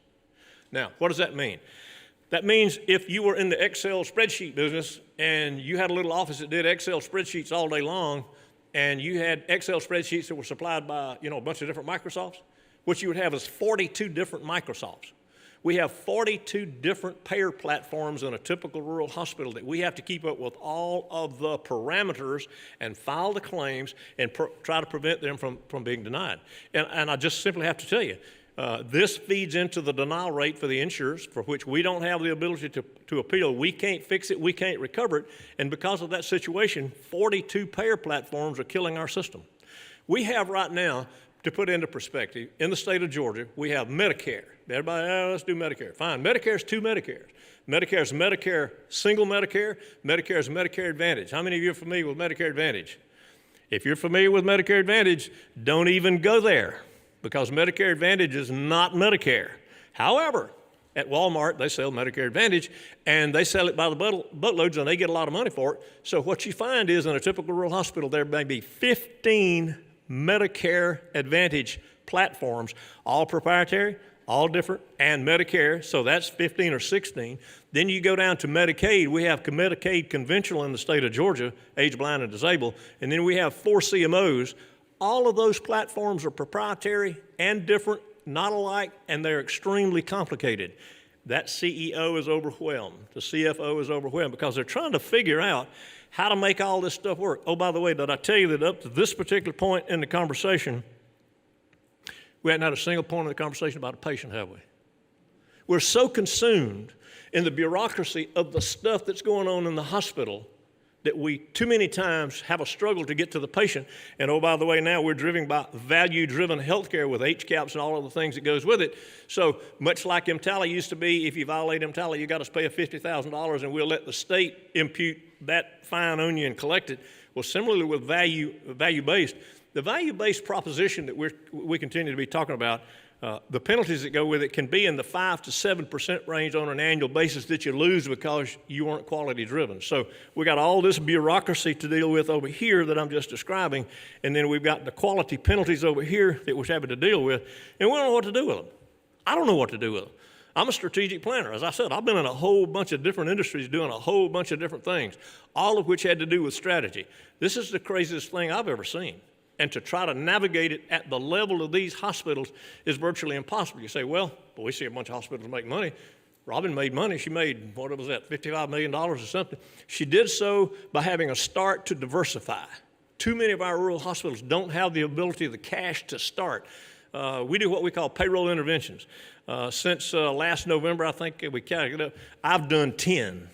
What's a payroll intervention? I get a call on a Friday night. Somebody says, Jimmy, I know it's Friday, and I know it's 5 o'clock, and I know this is a tough one to do, but I need a little help. What's the help? Well, I can't make payroll Tuesday at 2. Okay, what are we talking about? This ain't a big hospital. I need $125,000. This is the weekend, and you need $125,000. We've gone after trying to help a hospital find that $125,000 in a form 10 times since last November. And that's escalating because the cash sources are doing all sorts of drying up. This urbanization, I want to share with you the urbanization on the future, and then I'll run to the end and I'll hush and quit overwhelming you. But urbanization is important to know. Urbanization is affecting healthcare rural, and this is where I get politically incorrect, so I submit to that, okay? Urbanization has taken over our state because I live in Atlanta sometimes. I live in my Explorer the rest of the time. Atlanta, 65% of the population lives within 35 miles of downtown Atlanta. Well, that urbanization impacts policy, healthcare, the whole 9 yards. I get a quick analysis on the legislature. I determined it over since 2000. Those legislators that were predominantly rural, we're about 12 to 15 less today than we were then. That means that policy position moved over into the urban setting. I'm up there. The things that are on their mind. How much traffic's on 400? What's the air? Where can I get education? What's the water going to look like Lake Livermore? It's a real problem situation. That is a key and critical situation. In the hospital business, 60 to 65% of the annual hospital net revenues in the state of Georgia reside in 5 systems in Atlanta. If you add HCA, it goes up to 75%. From a rural standpoint, dealing with policy, I can just only tell you, the power of that much revenue and sales can, does, and will drive policy. And it'll be the can, does, and will drive policy either in CON and or the provider fee and whatever. It's just important to know that urbanization is what's happening. Well, we're there. In the state of Georgia, if we look at rural and the hospital that I represent, it's 1.8 million, okay? 1.8 million people and 10 million. I love all y'all. Thank you so much for what you're doing. Politically speaking, that ain't a drop in the bucket. So we are in the minority trying to figure out how to preserve a way of life in so much of the state of Georgia. As my granddad would say, that's the sermon, son, you can hush. So that's kind of what we're seeing, because this is where we are, and this is the part that we're having to deal with. Okay, there's a whole bunch of stuff about the future, and I could get into all that, but I won't. So what's the number one reason for rural hospitals' failure?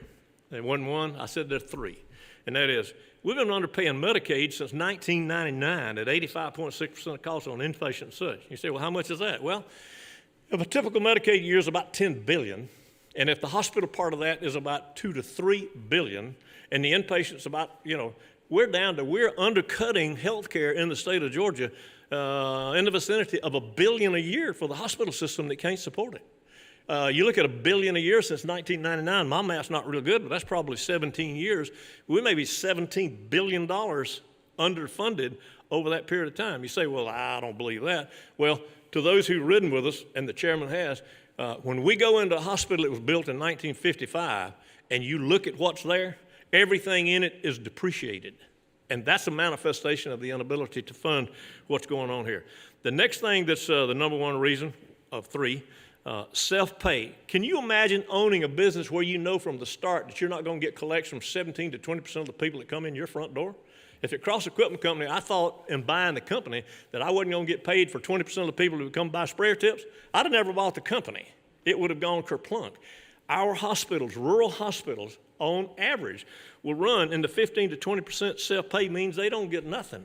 They provide the service because MTALA says you have to provide the service, but they can't. So that's the MTALA part, and that's the problem, the reasons for the failure. What, if anything, can the state do to help pay the rural hospitals?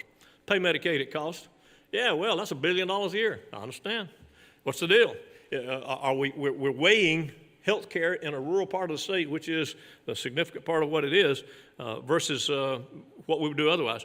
It's kind of interesting. The referendum watch, I watched a county have to make this decision. This was, John, we know what we're talking about here. This is a real decision. It came down to a referendum, and the referendum was, do you want a hospital or do you want to pick up the garbage? You know what they chose? To pick up the garbage. The hospital closed. It closed in a month, 6 weeks. The lady fell off her four-wheeler into the fire, almost burned to smithereens, had to lay on a gurney for 2 hours waiting for a helicopter to come get her right in front of the closed hospital. That's the kind of situations that we're seeing and dealing with. So, something else. What else was here?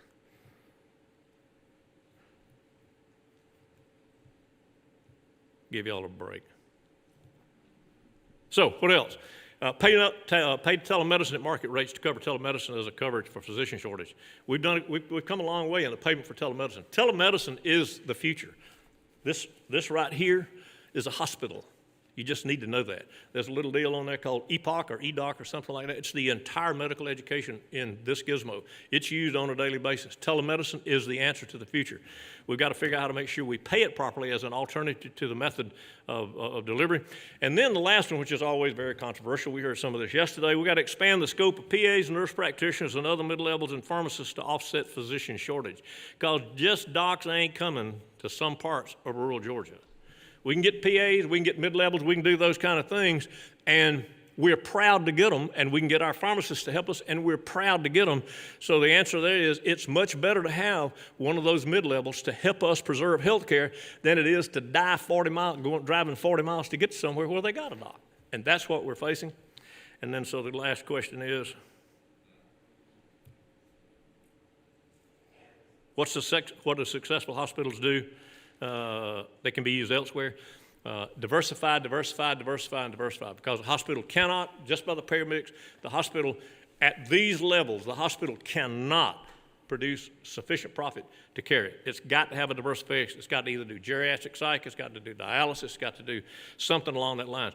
Then it's got to have a service area of 40,000 population. And you say, well, we ain't got 40,000 population. I understand that.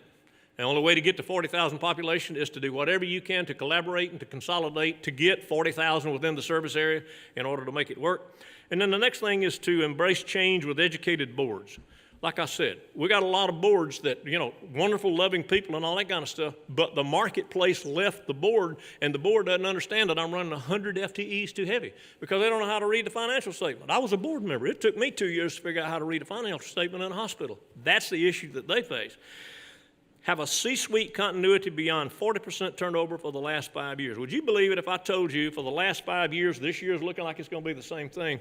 In the 60 or so hospitals that I work with or in the vicinity of, we had a 40% turnover in the CEOs each year. Over a 5-year period, we changed out 100 seats of CEOs. It's totally impossible to run a hospital with this kind of discontinuity in leadership, and that's what we're in the middle of. And then the last thing is to enforce the industry benchmarks. It's kind of interesting.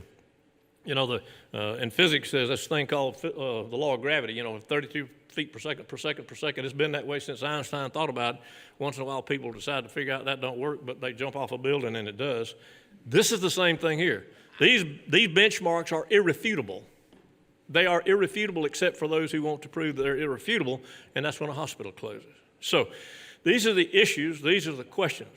I apologize for the overwhelming positive enthusiasm with which I share with you such good news. But I can tell you that the closure rate, we've closed 8.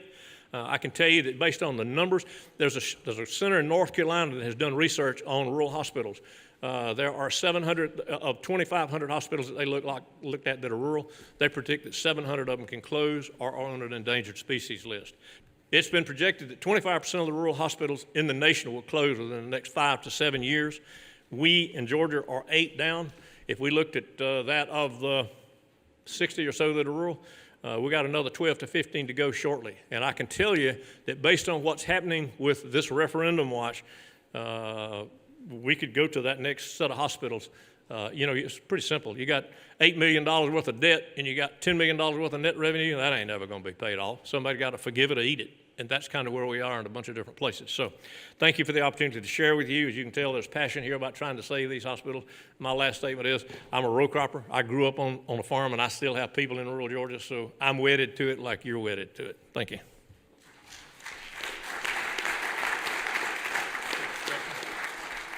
Thank you, Jim. We're going to, if it's okay with everybody, hold questions to the end. I told y'all to put your seatbelts on. If you didn't, I saw 3 folks go flying out of the truck seat on that curve back there a while ago. But our co-chair is about to introduce our next speaker.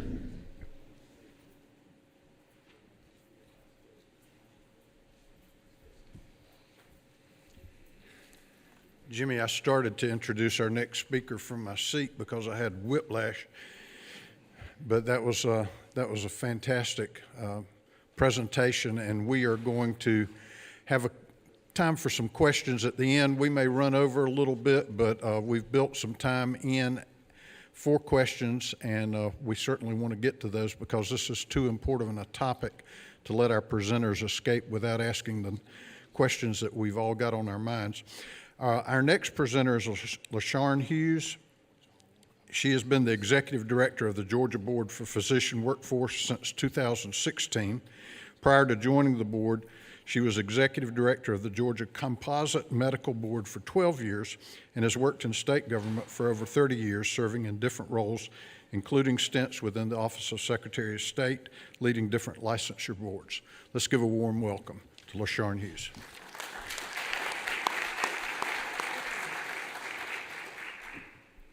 Thank you. Hopefully I'll have some good news to report today.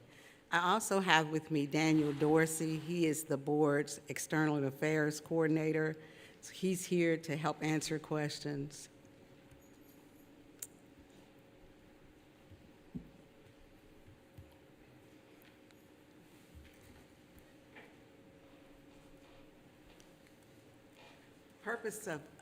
I'll go fast. The purpose of our board is to support the development of medical education programs and to increase the number of physicians and healthcare providers in Georgia. Look at the side.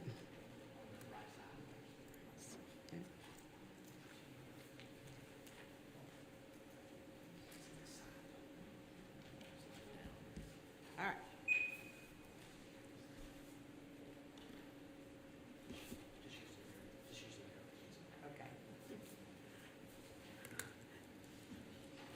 We have a 15-member board. 8 members must be from a rural area, and we have a 6-member staff.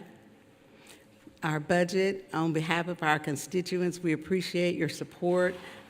We fund teaching hospitals, medical schools, and also loan repayment constituents. Daniel, our outreach coordinator, came up with this slide. Did you know that rural areas include 18%? And yet only 7% of physicians practice in rural areas. We produce data. That's one of the big things that we do. We take licensure data from the physician renewal site. We do a GME exit survey when people are graduating from medical schools, they're leaving their residence. We collect data for physician assistants, and we've also started collecting data for dentists. So we do demographics, and we report on the retention of physicians in Georgia. These are some of the undergraduate medical education programs we fund through the 4 private medical schools. For 2017, the enrollment for physicians is 2,797, and 2,060 of these physicians are Georgia residents, which we hope to keep 50% of everybody that graduates. The graduate medical education, these are the students, residents at Memorial. And this is why our work is important, the debt. When we surveyed the residents when they left the residency training programs, a good deal of them had over $350,000 worth of debt that they had incurred for their medical education. Physicians for rural areas, this is our loan repayment program. So we provide service cancelable loans for physicians, dentists, physician's assistants, and advanced practice registered nurses. It assists in paying off their debt, their fees, but they have to agree to practice full-time in a rural county with 35,000 or less. This is a map, our eligibility map. So if you're in red, then you're eligible to apply for one of the loans. If you're in Metro Atlanta, you don't qualify. And we have granted for emergencies some of the lower counties that's surrounded by red counties. If there one doctor is supporting patients in one of the red areas, then the board will allow an allowance to let someone practice in that area on the repayment. Our loan repayment, last year we awarded 35 physicians, 8 physician loan repayment programs, and this is a program we have with a federal match, and 8 dental, 20 advanced practice registered nurses and PAs. And our average retention rate for our loan repayment recipients is 66.7%. So we're getting a return on our investment. Why is our work important? We have an aging workforce. In my office alone, my whole staff is new. People retired out in 1 year. It was the joke that it was because of me, but it's just an aging workforce in all industries, and so is the physician. 2015 survey, 58.7% of the physician workforce is age 50 and above, and 20.1% reported they're retiring in the next 5 years. So there is certainly a need. 21.2% retiring at age 50 and above are practicing in rural counties. So we need to encourage the medical students that are graduating and resident to stay within Georgia. So this is a map of a rural healthcare crisis for the board. In these counties, there's no physician or no hospital. In these counties, there are no APRNs or physician's assistants. And we did get the APRN data from the Board of Nursing. They were happy to share this with us to provide this information to you. Daniel found this little fun fact that there are 9 counties in Georgia without a physician, but every county has a post office. And this is also a map of where dentists practice, counties without a dentist, a PA, a physician, hospital, and the county type are all rural. So what do we do now? The board is doing practice opportunity fairs. So we go around the state and go to residency training programs and invite vendors. We get the hospitals from rural areas. They come in and we put the residents in front of them to try to give them an opportunity to recruit. We've had some successful fairs. Everybody likes the Augusta University one. It has a lot of room. You get more residents there. But we do go around the state, and we're looking for other opportunities to help physicians when they graduate to find jobs here and to practice here and stay in Georgia. We have some policy proposals. We can increase the number of recipients for the loan repayment program.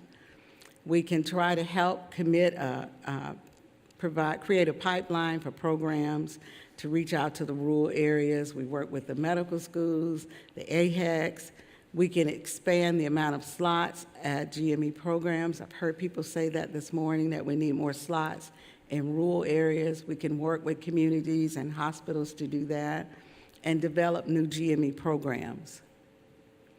We would ask that the communities get involved, start mentoring your high school students and get them interested in the healthcare field. Everybody doesn't have to score well on the MCAT to become a doctor, to get them involved. Partner with medical, nursing, PA schools to expose students to health education. Work with community leaders, to build an infrastructure around a physician. When you get a physician in your community, work with that physician to build an infrastructure around them, take them around, let them meet everybody, make sure that if possible, their health plan, you're covered, that physician is covered in their health plans. And if you have other questions, I will tell you that we found, as when you do any presentation, you find out things you need to say. There are 15 counties without a family medical physician, 33 without internal medicine, 64 counties without pediatricians, and 79 counties without OBGYNs. So we are in a healthcare crisis, and we're here to help, to fund, and to help programs develop to establish more physicians that will work in rural counties. Thank you.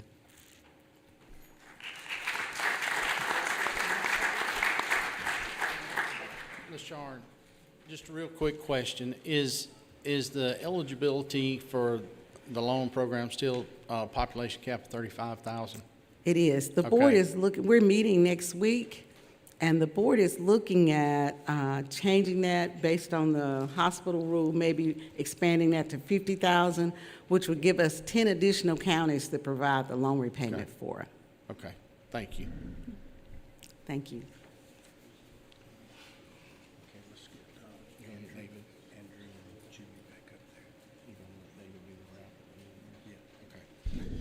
All right, so Andrew and Jimmy and anybody else of our presenters that are still here, I should have told Ms. LaShawn before she sat down.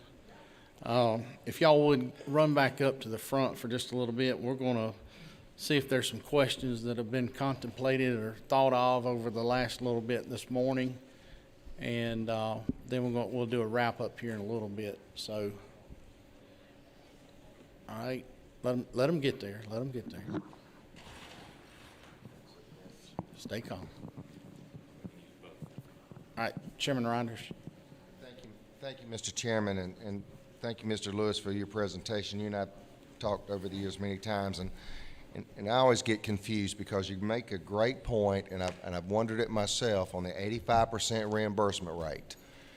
We all know in the legislature that we heard years ago we need to up the reimbursement rate. That talk has kind of settled down a little bit, and it's more about expanding Medicaid, and I'm just confused on, in my mind, why are we looking to expand something that doesn't pay what we need anyway? Why do we want more bad-paying customers? That's a little over my pay grade. I'm sorry? That's a little over my pay grade.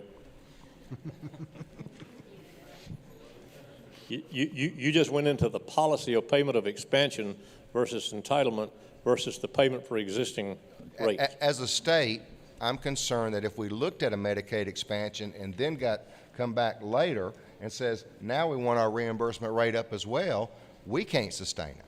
Oh, there are serious issues. You really have to break down Medicaid into entitlement growth, Medicaid expansion, and rate growth. And those are three different issues that, from a budget standpoint, can be extremely problematic to the state. Thank you. And just a couple others, if I could, real quick. On the 40,000 population model. Right. Have you or your organization sat down and actually made a diagram of where those underserved areas are? Who is below that? To me, I know that in the Dakotas and in New Mexico and some other places, when they look at those kind of models, there's a question of access. So if you look at a Gerald Green's district with 9 counties and 55,000 people, you can't have someone traveling 70 miles with the transportation issue. Have you looked at perhaps putting together a model that says this is where the hospitals should be located with no politics, no town, none of that, almost like a trauma network, right, where you're actually talking about the maximum utilization of services and people being able to get that access? To answer your question, yes. And we did so in the Rural Hospital Stabilization Committee.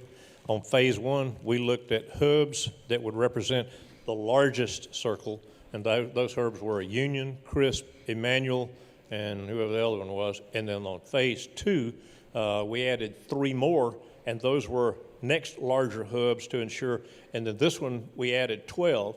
And so now we're at 19 hospitals that represent what would be the biggest circle of access around the state. And that's kind of how they were designed. And I would love to see that. Then finally, we've all talked about diversifying in the revenue streams, and there's several members on this committee that happen to be on the Governmental Affairs Committee, and as you know, we wrestle with con issues back and forth. And so I want to ask specifically about that. If we're looking at the statements made that if you take there's only 3 profitable revenue streams, if you take it from here, that those revenue streams aren't viable in a Fitzgerald or a Royston. Is that in Habersham County? No. Royston is in Franklin. But if it's not, if there's not enough volume to be able to support that imaging here, that in fact what you've done is put this mid-sized hospital potentially at risk by pulling off one of the few things that is profitable, that is a revenue stream to them. What would your honest answer to that be? How do we find that balance? We can do it strictly by the numbers. That's one way to do it. Strictly by the numbers is a cold and insensitive way to do it.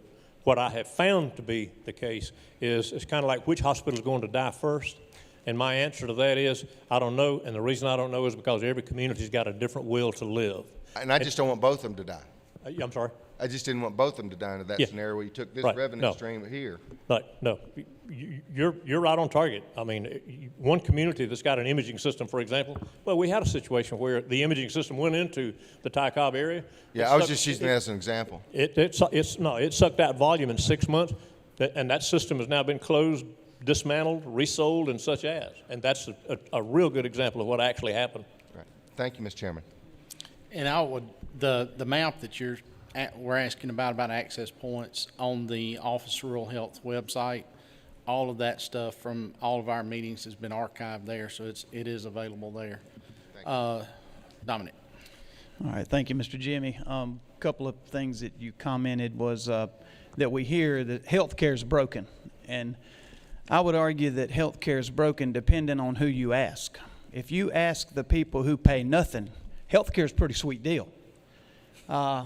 And if you ask the people that are paying quadruple what normal health care insurance or health care should cost, it's broken. One of the other comments that people like to make is it's not a partisan issue. And I would argue that it is very much a partisan issue, that the conversation needs to happen, because what you're hearing from Washington is that if we change this or if we repeal it, people are going to die.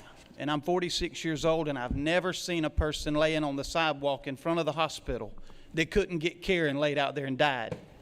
I have yet to meet a person that called 911 and an ambulance didn't come and pick them up and take them to the hospital for health care. And so we don't need to be afraid to have these real conversations. Chairman Reinders mentioned expanding Medicaid. How about we get fewer people on Medicaid? And then there'll be more money to spend on those that are truly in need. And those will be partisan conversations that we cannot be afraid to have. I'd speak to the first part there. The system is broken. I'll qualify my statement on the system is broken. The financial aspect of the payment system is broken.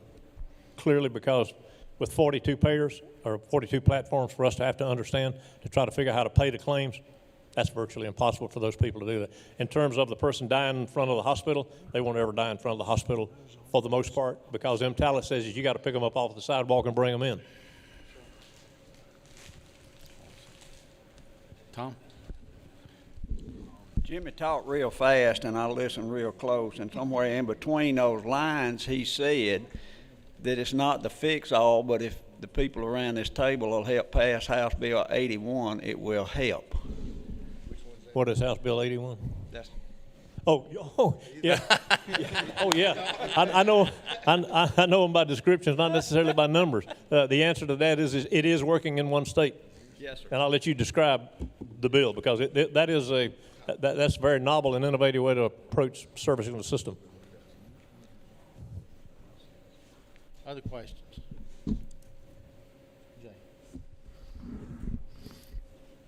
Jimmy, I'm going to give you a break. I've got a question for Andrew. Actually, I've got two. I understand, and I know just enough to be dangerous, but I understand that in Medicaid that there is some ability to be flexible by asking for waivers from the federal government to do different things. Have we looked at what other states have gotten in the way of waivers that have given them the flexibility, or maybe to save cost, or to remove some of the barriers that there is to payment, or to some of the red tape that's involved? And what would it take for Georgia to do some of those kinds of waivers? Thank you, Mr. Chairman. Georgia has a number of Medicaid waivers currently, and what that allows Georgia to do, and any other state, as you point out, is to offer services and potentially payments and other things that may not be covered under the state plan for everyone who's in Medicaid in a different way, under disabilities and for other reasons that something is just structured differently outside for a subset of the population, let's call it. One of the things you've heard a lot about lately are 1115 waivers. Those are demonstration waivers. In Georgia, the Planning for Healthy Babies waiver, for instance, was an 1115 waiver. It remains in that status, but it's continued to stay in place, and a number of states have submitted those. In Georgia law, it does require authorization from the General Assembly for the state to submit an 1115 waiver. It's certainly a concept that could be used to do some things differently. I've heard quite a bit of talk about it from different associations and different folks who are looking again at some of these subsets of populations. But yes, it is a mechanism to do something differently outside of just the general state plan that does have some of these challenges that Chairman Reinders and others have pointed out within the plan. Well, I would like for you, if you would, to go back and look in detail at some of the things that may help our rural medical system, survive, limp along, or whatever that may be attainable. Mm-hmm.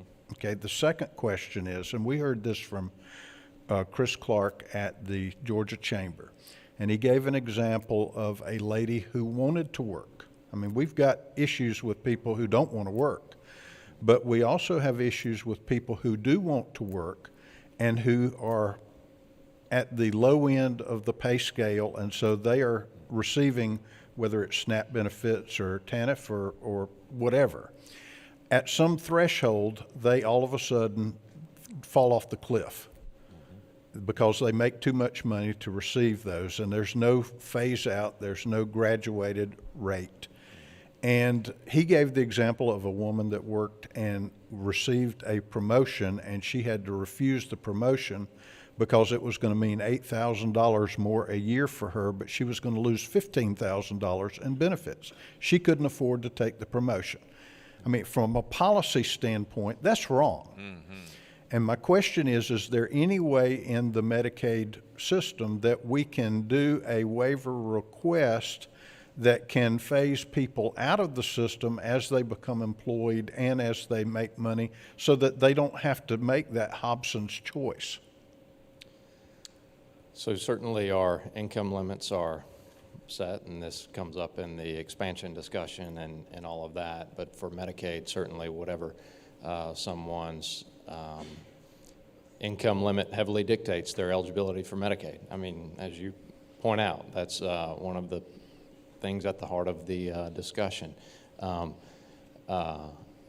I've not looked at any waivers, to your point, that would phase some of those things out. Happy to look more at the issues. I think we have been posed from the research staff about this concept. I think following that discussion that you all had around public benefits that do cut off because somebody got a 50-cent raise and they go over the cliff.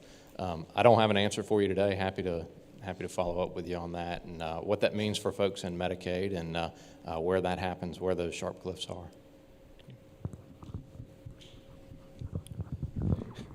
Andrew's great, but he's got a boss, and I know they're watching on streaming to make some. He's got to be careful of his answers. The Senate's been doing study committees just like y'all have, and that's the waiver stuff is what we've kind of been focused on. And as a former provider for 28 years, when you're treating Medicaid patients, you're handcuffed by a lot of the rules. Tom Price has said, bring him innovation in the form of a waiver, and he will entertain anything as long as it makes sense, common sense, like we were talking about earlier. So I do think that that's something that we can focus on.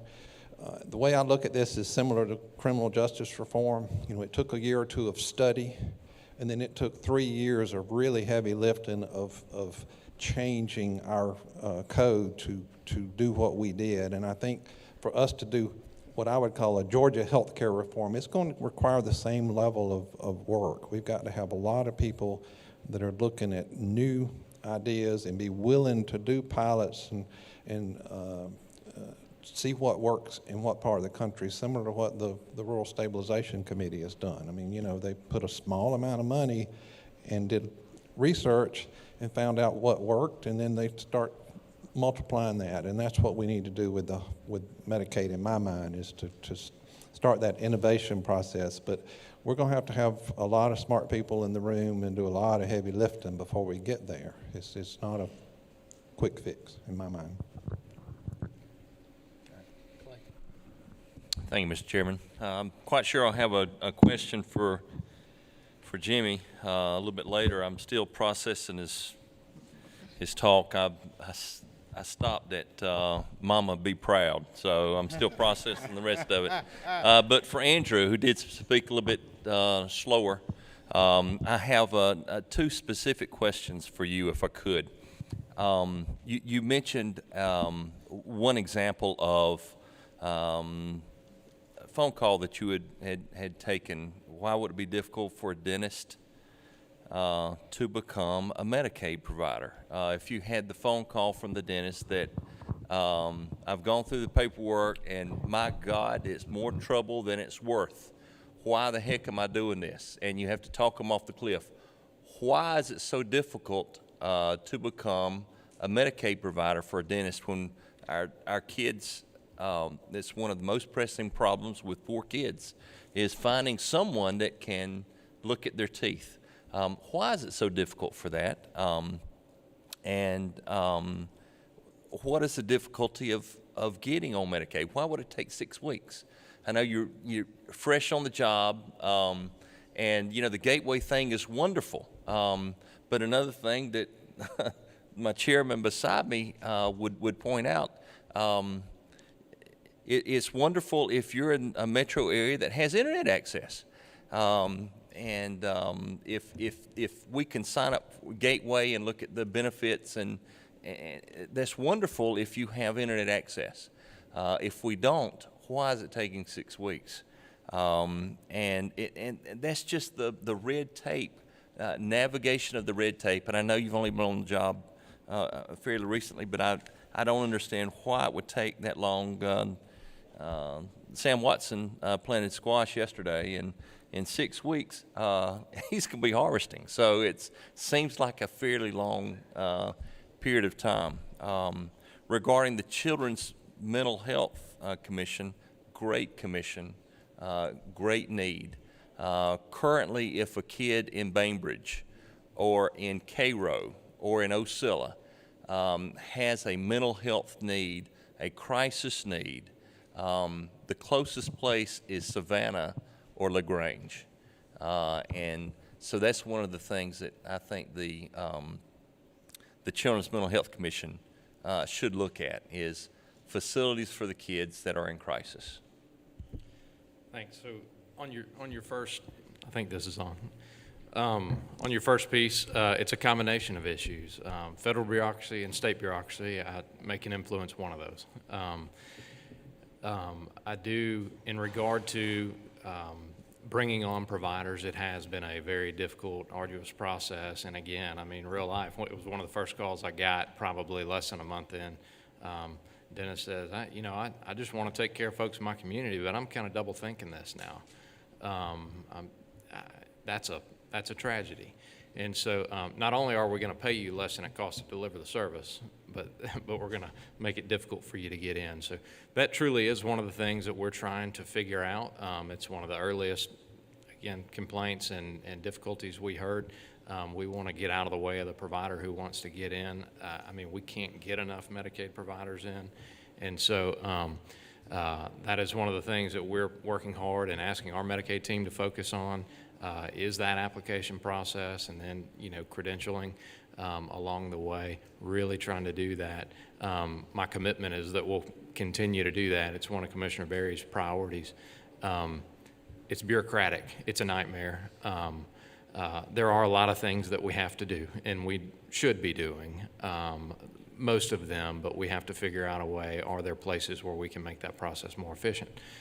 So that's an indirect answer, but our commitment is to try to make that process shorter and get more providers in. On your children's mental health piece, you're spot on. I applaud the governor for recognizing that, and I think it's a conversation that's been going on for a long time. You hear it from hospitals and all the providers in the room, and I think it's come up yesterday and today. I think probably half a dozen times people have said that's the number one issue facing this state. And one thing that I knew when we were at DBHCD is kids who have emotional and mental health issues grow up to be adults with emotional and mental health issues, particularly when they're untreated. And so, like many other things, if you can get an intervention earlier, and as others have talked about, some real innovative, case management and coordination, you're talking about spending pennies on things that can prevent, thousands and millions of dollars worth of services, and unfortunately, in too many cases, the loss of, I think somebody said yesterday, we have 11-year-old kids who are suicidal, 10-year-old kids, 8-year-old kids. That's a tragedy. And so you're right, DBHCD has spent a lot of time. There are a handful of uninsured kids in Georgia, and there are some crisis units. The policy decision was made back in 2010 when the settlement agreement was signed that was referenced yesterday, that Georgia's hospitals would no longer take children, and that is the case today, the state hospitals. And there is some capacity for the uninsured, but again, like I mentioned earlier, very few uninsured kids in this state. Most of them do have a payer, so it's a network issue, it's a care coordination issue, and those are the things that I hope the commission, and I trust the commission, will be focused on. And we're already working with our CMO partners and others, but I think the capacity to take care of these kids is just, it is possibly the top healthcare priority in the state, should be.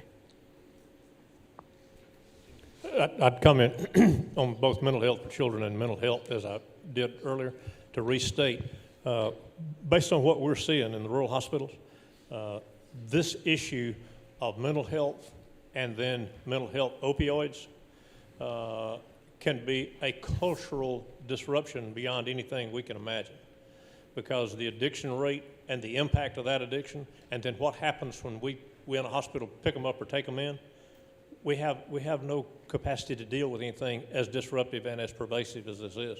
And the thing that goes with opioids, we did a conference in North Florida a month ago, and they were telling us what they're into as we are here, and that is when you get on opioids, you just must understand that that person can very easily convert into a superhuman being. And a superhuman being, for example, in one hospital, it took 4 deputies to get her out of the ambulance. When they got her out of the ambulance, it took 4 deputies to keep her from really killing herself. She stripped naked in the parking lot. They tried to prevent that. Then they got her into the ER and put her into their control room. She did $110,000 worth of damage in a room that cannot be damaged. They pulled a table out of the floor. And when we have this kind of problem coming with this issue of opioids and the subsequent mental health issues, we don't know how to deal with it.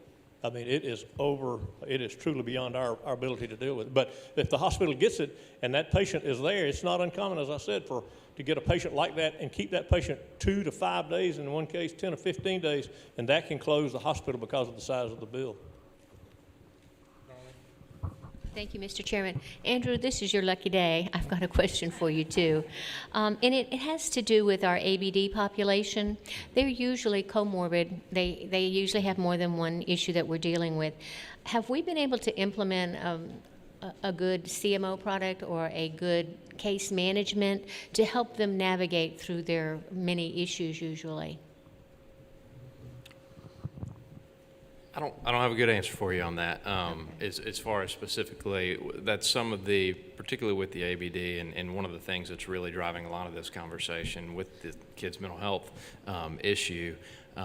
We are talking, and Commissioner has talked with each of the CEOs and some of the leadership teams of the CMOs about of the 4 CMOs about this issue, and really our focus on a lot of these kids and adults that these issues are so prevalent with, because as you pointed out earlier, it's a quarter of the population in the Medicaid program, but it's half the cost, over half the cost.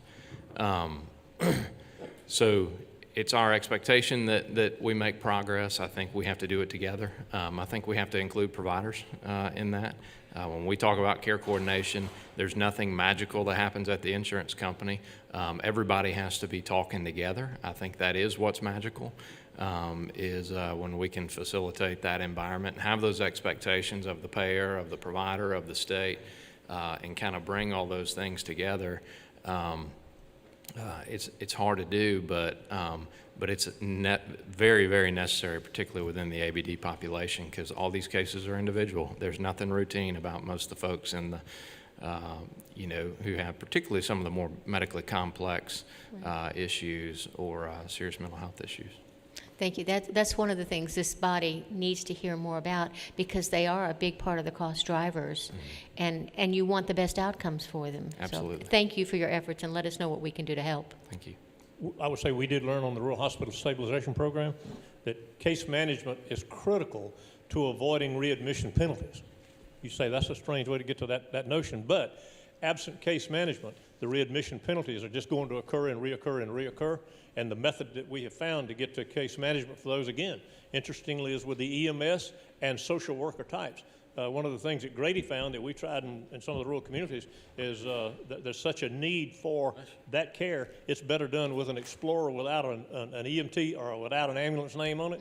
And people go in that are medics or whatever, dressed like this, as opposed to, but they go for the caretaking of the individual to carry the caseworker, case management load to the individual in the field. Better done there than to bring it into the emergency room. I agree with you. I think that's an important thing we need to be looking at to provide the services directly to the patient. That old thing called home visits versus an office, and particularly for this body. But again, how do you function it through our system that we have now? Thank you. Andrew, I have been told, and so you can tell me whether it's true or not, that DCH has rules that if somebody is arrested in a county jail facility that their own Medicaid, that their Medicaid benefits are terminated. Is that correct? They are. That's a federal regulation that Medicaid benefits are terminated when someone is incarcerated. There are certain provisions that while someone is in custody, for instance, if they're in the Department of Corrections custody and they are hospitalized for more than 24 hours, that there's a way to leverage Medicaid funding to pay for some of those services. But one of the things that we are working on really as we speak are, and the discussion has come up elsewhere, this concept of suspension versus termination. The Criminal Justice Coordinating Council has talked about this, and as a matter of fact, one of our deputies is at the department, a gentleman named Joe Hood, who some of you probably know, who came from the Governor's Office of Planning and Budget and was over the public safety area. Of particular interest to him, and he and I are working on this together to look at that process around the reentry time, because we're doing a number of things as a result of the governor's initiatives around criminal justice to make sure that on the front end, before somebody gets back, particularly somebody who's got a serious mental illness, I mean, is a perfect example, to make sure that they don't re-enter back into the community and then go, a month and a half because they don't have a payer or don't have potentially some case management or something like that, to get them back and get them the meds that they desperately need. You might lose compliance, and they've been on meds the whole time they've been in custody. So we're looking at that, and what are the mechanisms? There is a technology component of that we're looking at to see, and I think there's also I think Deborah called us the other day from ACCG to talk about this from the county level when folks are in for a short time period, maybe 2 or 3 months, how does that affect? So it is something that we're actively looking at. You are right, they do terminate, but this concept of suspension versus termination, and does that shorten the amount of time? Part of it is getting our ducks in a row before they ever leave custody, and to make sure they have a provider and a payer in place, but I do think it's an opportunity. Our co-chair, or vice chairman? maybe to help end on a good note, I guess this is maybe directed toward Ms. Hughes. I know in 2017, through the Workforce Board, I think it was around $300,000 was provided to Colquitt Regional Medical Center, which I represent, that's decided to start a residency program in Colquitt County, which is now up to, I think, 6 residents, which brought the attention of PCOM, who now wants to build a medical school in Moultrie and Colquitt County. And we'll be educating students in rural Georgia. And I can't tell you how much we appreciate that, and just, you know, to the council, what that started economically, medically, in rural Georgia, and I just think it's a great thing, and appreciate you working with us on that. Thank you very much. The board is excited about the South Georgia Consortium and getting started. Every year we survey programs to see if they'll develop new GME slots moving forward. So we're hoping Northeast Georgia is going up next year, and WellStar is expanding. So a lot of the programs are still expanding, and we're excited about that. Thank you. All right. Ms. Patty? Thank you, Mr. Chairman. And this question's for, 2 quick questions for Mr. Lewis and Ms. Hughes. Mr. Lewis, this is really relating to, just for me to help a better understanding for me regarding the Affordable Care Act as it relates to expanding Medicaid. Is that still an option in the state of Georgia under this new administration? I know the Affordable Care Act still is considered law, but is that still an option in Georgia now? Well, the challenges that we have in rural hospitals is we ain't got a clue. Okay. The uncertainty of all of what has just gone on. It was kind of crazy. I was at a conference this week and listened to Andy Slavitt, who used to head up CMS. He started out the conversation saying, and let me explain to you about the ACA, and excuse me, that just changed. I just got the tweet and then the vote. And honest to goodness, we don't know. Okay. I mean, we're going to stay with Obamacare, then we're going to Trump care, then we got to fill the insurance gap. We don't know. Yes, and I was just asking because I was under the impression that it was no longer an option in the state of Georgia, expanding Medicaid. So. I'll have to defer to the chairman. Okay. All right, and lastly, my question for Ms. Hughes. I represent communities like Dooley County, Macon County, Taylor. Do you foresee any of your programs being in that area of the state? We have not had any requests for that as of today. Well, you got one today. I got one. Dooley. We certainly have to work with the programs that we currently have to see if they want to expand. As I said, PCOM is expanding out. That may help some, but we'll have to check with the programs to see if they're interested in expanding, and I will note that moving forward. All right. Thank you. Thank you, Mr. Chairman. All right. Thank y'all very much. Thank you for your time and being with us.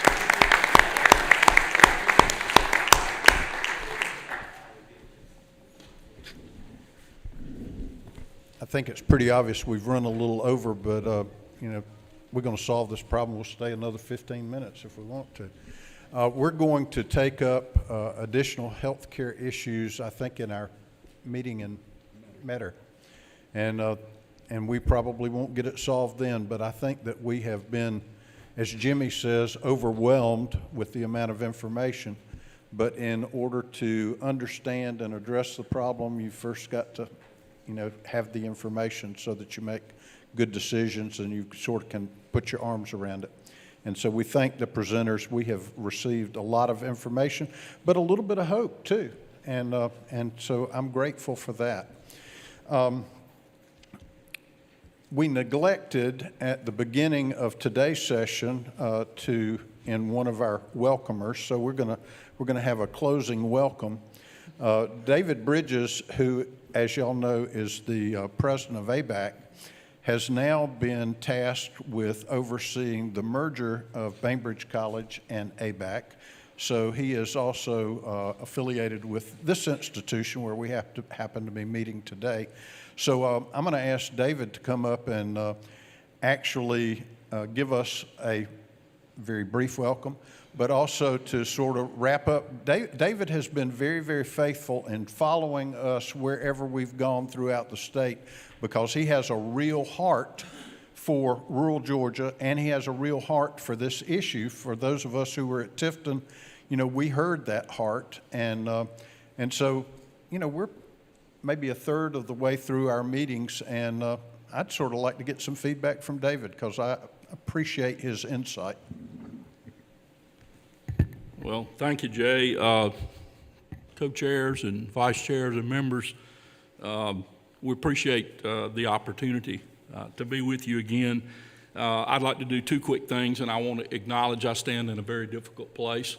I stand between the excitement of a Jimmy Lewis talk and lunch, and that's probably not a very good place to be. I do want to introduce Dr. Stuart Rayfield, who's back here in the back.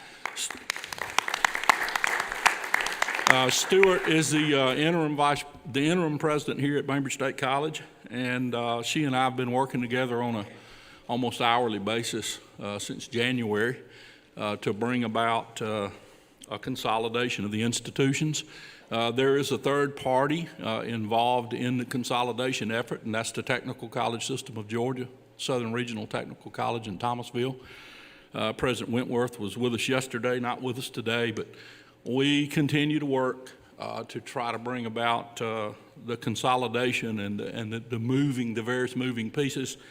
And I'm pleased to tell you that within the next couple of weeks, I think there'll be some significant announcements about what the footprint will look like. And I continue to reiterate our commitment, mine and Stuart's and the system's commitment, a very general one, but an important one, and that is to make the educational opportunities and offerings here in Bainbridge and at the outlying locations in Donaldsonville and Blakely better than they have been. And Senator Burke, and Darlene, that's our commitment, and we tend to do that. Let me just make a couple of notes. I'm not a healthcare person, most of you know. I'm an agriculturalist and engineer, and most would say have been a worthless administrator for quite a few years. But I think these meetings have been extremely valuable so far. And I will tell you, early on in the process, several of us had a discussion about what was the relative value of listening and hearing from people versus just digging in and trying to immediately find some solutions. And I think it's been extremely valuable. Like I said, I know not even enough about the healthcare business to be dangerous, but I found the last 2 days to be interesting. And so I would encourage the members of the council and those who are in the traveling brigade that's following its footsteps around the state to do 3 or 4 things that I think will serve us well in the end. First is listen. We're doing a lot of listening. There's a difference between listening and hearing. So second, I would admonish you to hear. And then third, I'd offer the suggestion that we ought to go a little further than that and try to understand. And in that understand something that I think came out in almost every speech that we heard the last 2 days. That's one of my favorite sayings, is that things ain't always what they appear to be. And particularly when we get into situations where there's a very highly developed, if you will, bureaucracy. And in the healthcare world, there's lots of bureaucracy. And so things are not as they always appear to be. To that extent, and I've talked with Jay and Terry and others about this, the gathering of as much information as possible is important. But the gathering of that information and understanding the context in which it impacts people is more important. And as the chairman said, I was born and raised in Southwest Georgia. I left for a good while. I've had the good fortune to come back and live and work in Southwest Georgia again. And I'm kind of like Jimmy. I've still got the farm. I've still got the peanuts. I've still got the cotton. And I'm committed to rural communities. I was born in Cuthbert, raised in Parrott, went to school in Shellman. So I kind of understand the small schools. For those of you who happen to be from the more urban areas or north of the Macon-Dixon line, as we heard yesterday, I would encourage you as you make your way back to the north that you do so today by not taking the most heavily and well-traveled paths. Go up 112, go to Camilla, then go to Albany, and then if you're going on to Atlanta, stay on 19 and go through America, Saliville, Butler, Thomaston, etc. Or find your way up Georgia 41 and go through Marion County and Sly County and whatever. And just turn your radio off, turn your phone off, and look at what you see. Someone approached me yesterday afternoon with a very interesting comment that was one of the take-home points for me from yesterday. Someone, and I don't recall who it was that said it, made the statement that 2 counties, and they named them, don't even have EMS services. And I had someone approach me in the lobby as we left who said, David, I know you know rural South Georgia extremely well. You can go throughout the lower half of the state on dirt roads. Are there really counties that have no EMS? Yep, there are. So things are not as they appear. I suggest we ought to continue to gather information. And then I think at some point we do have to shift into the doing phase. And I've often said there are 2 kinds of people, those who think and those who do. But the very best people are those who can think and do at the same time. And at some point, we've got to do something. And I'd make 4 suggestions, and I'll be quiet. One of my favorite sayings, and I think it applies to the last 2 days' topics more than any topic we've heard about so far, is facilitate, don't regulate.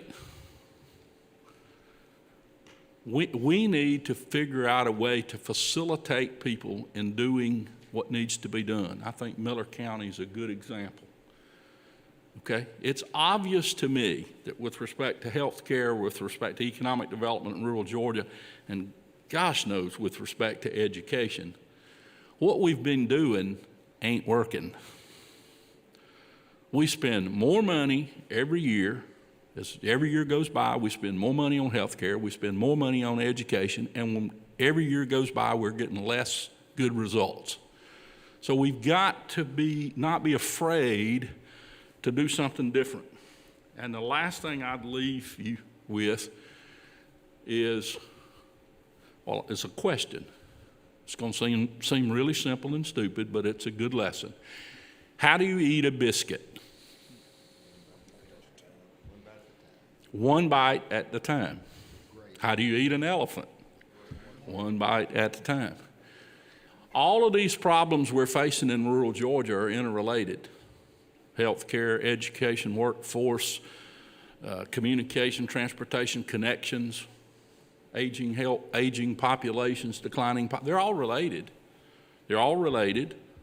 But if we sit around and say, well, we have to fix them all at one time or we can't fix them, or if we sit around and say we have to wait till we come up with the perfect solution, we're never going to get anything done. And as I said, what we're doing now is not working so well. So we shouldn't have a great fear of trying something different. And I think that's what's happened in Miller County. Kind of threw out the rules and said, let's look at a different model. And I'll close with this suggestion. I still do it, and I will admit, I don't get a good positive reaction to it a lot of times, but I still do it. I can't remember how many graduate students I trained during my research university years, somewhere between 30 and 40. But I would always encourage my graduate students, if you really want to learn something, don't go to meetings with people like you. Okay? If you really want to learn something about maybe how to fix health care, listen to an old equipment manufacturer like Lewis. If you really want to learn how to approach and solve a problem, get some input from people who do not think like you. And I think if we would do that, we will find out that we can solve some problems. Because as I've always said, there's nothing more boring than going to a meeting that's full of people just like you who all talk about the same thing. I characterize those as they all go to the same meetings. So I think these meetings have been very beneficial so far. And if we can continue to keep some focus and let people talk so that we can listen and hear and understand, but also demand that they answer some questions and offer some potential solutions, we will accomplish at least one thing, which somewhat puts the monkey on your back, our back, and everybody who participated. We will arrive at the end of these events, and we certainly won't be able to say, we will be able to say, we have been exposed to some things we might try. And if we don't try them, then I would submit that we've missed the opportunity. So Chairman, I think these things have been great. They've been diverse. We've heard a lot of different things, but the common denominator that I've heard in all of them and across the topics is that what we're doing right now is not working very well. We ought to try something different. I'll close with that. Thank you, Dave. You got any questions?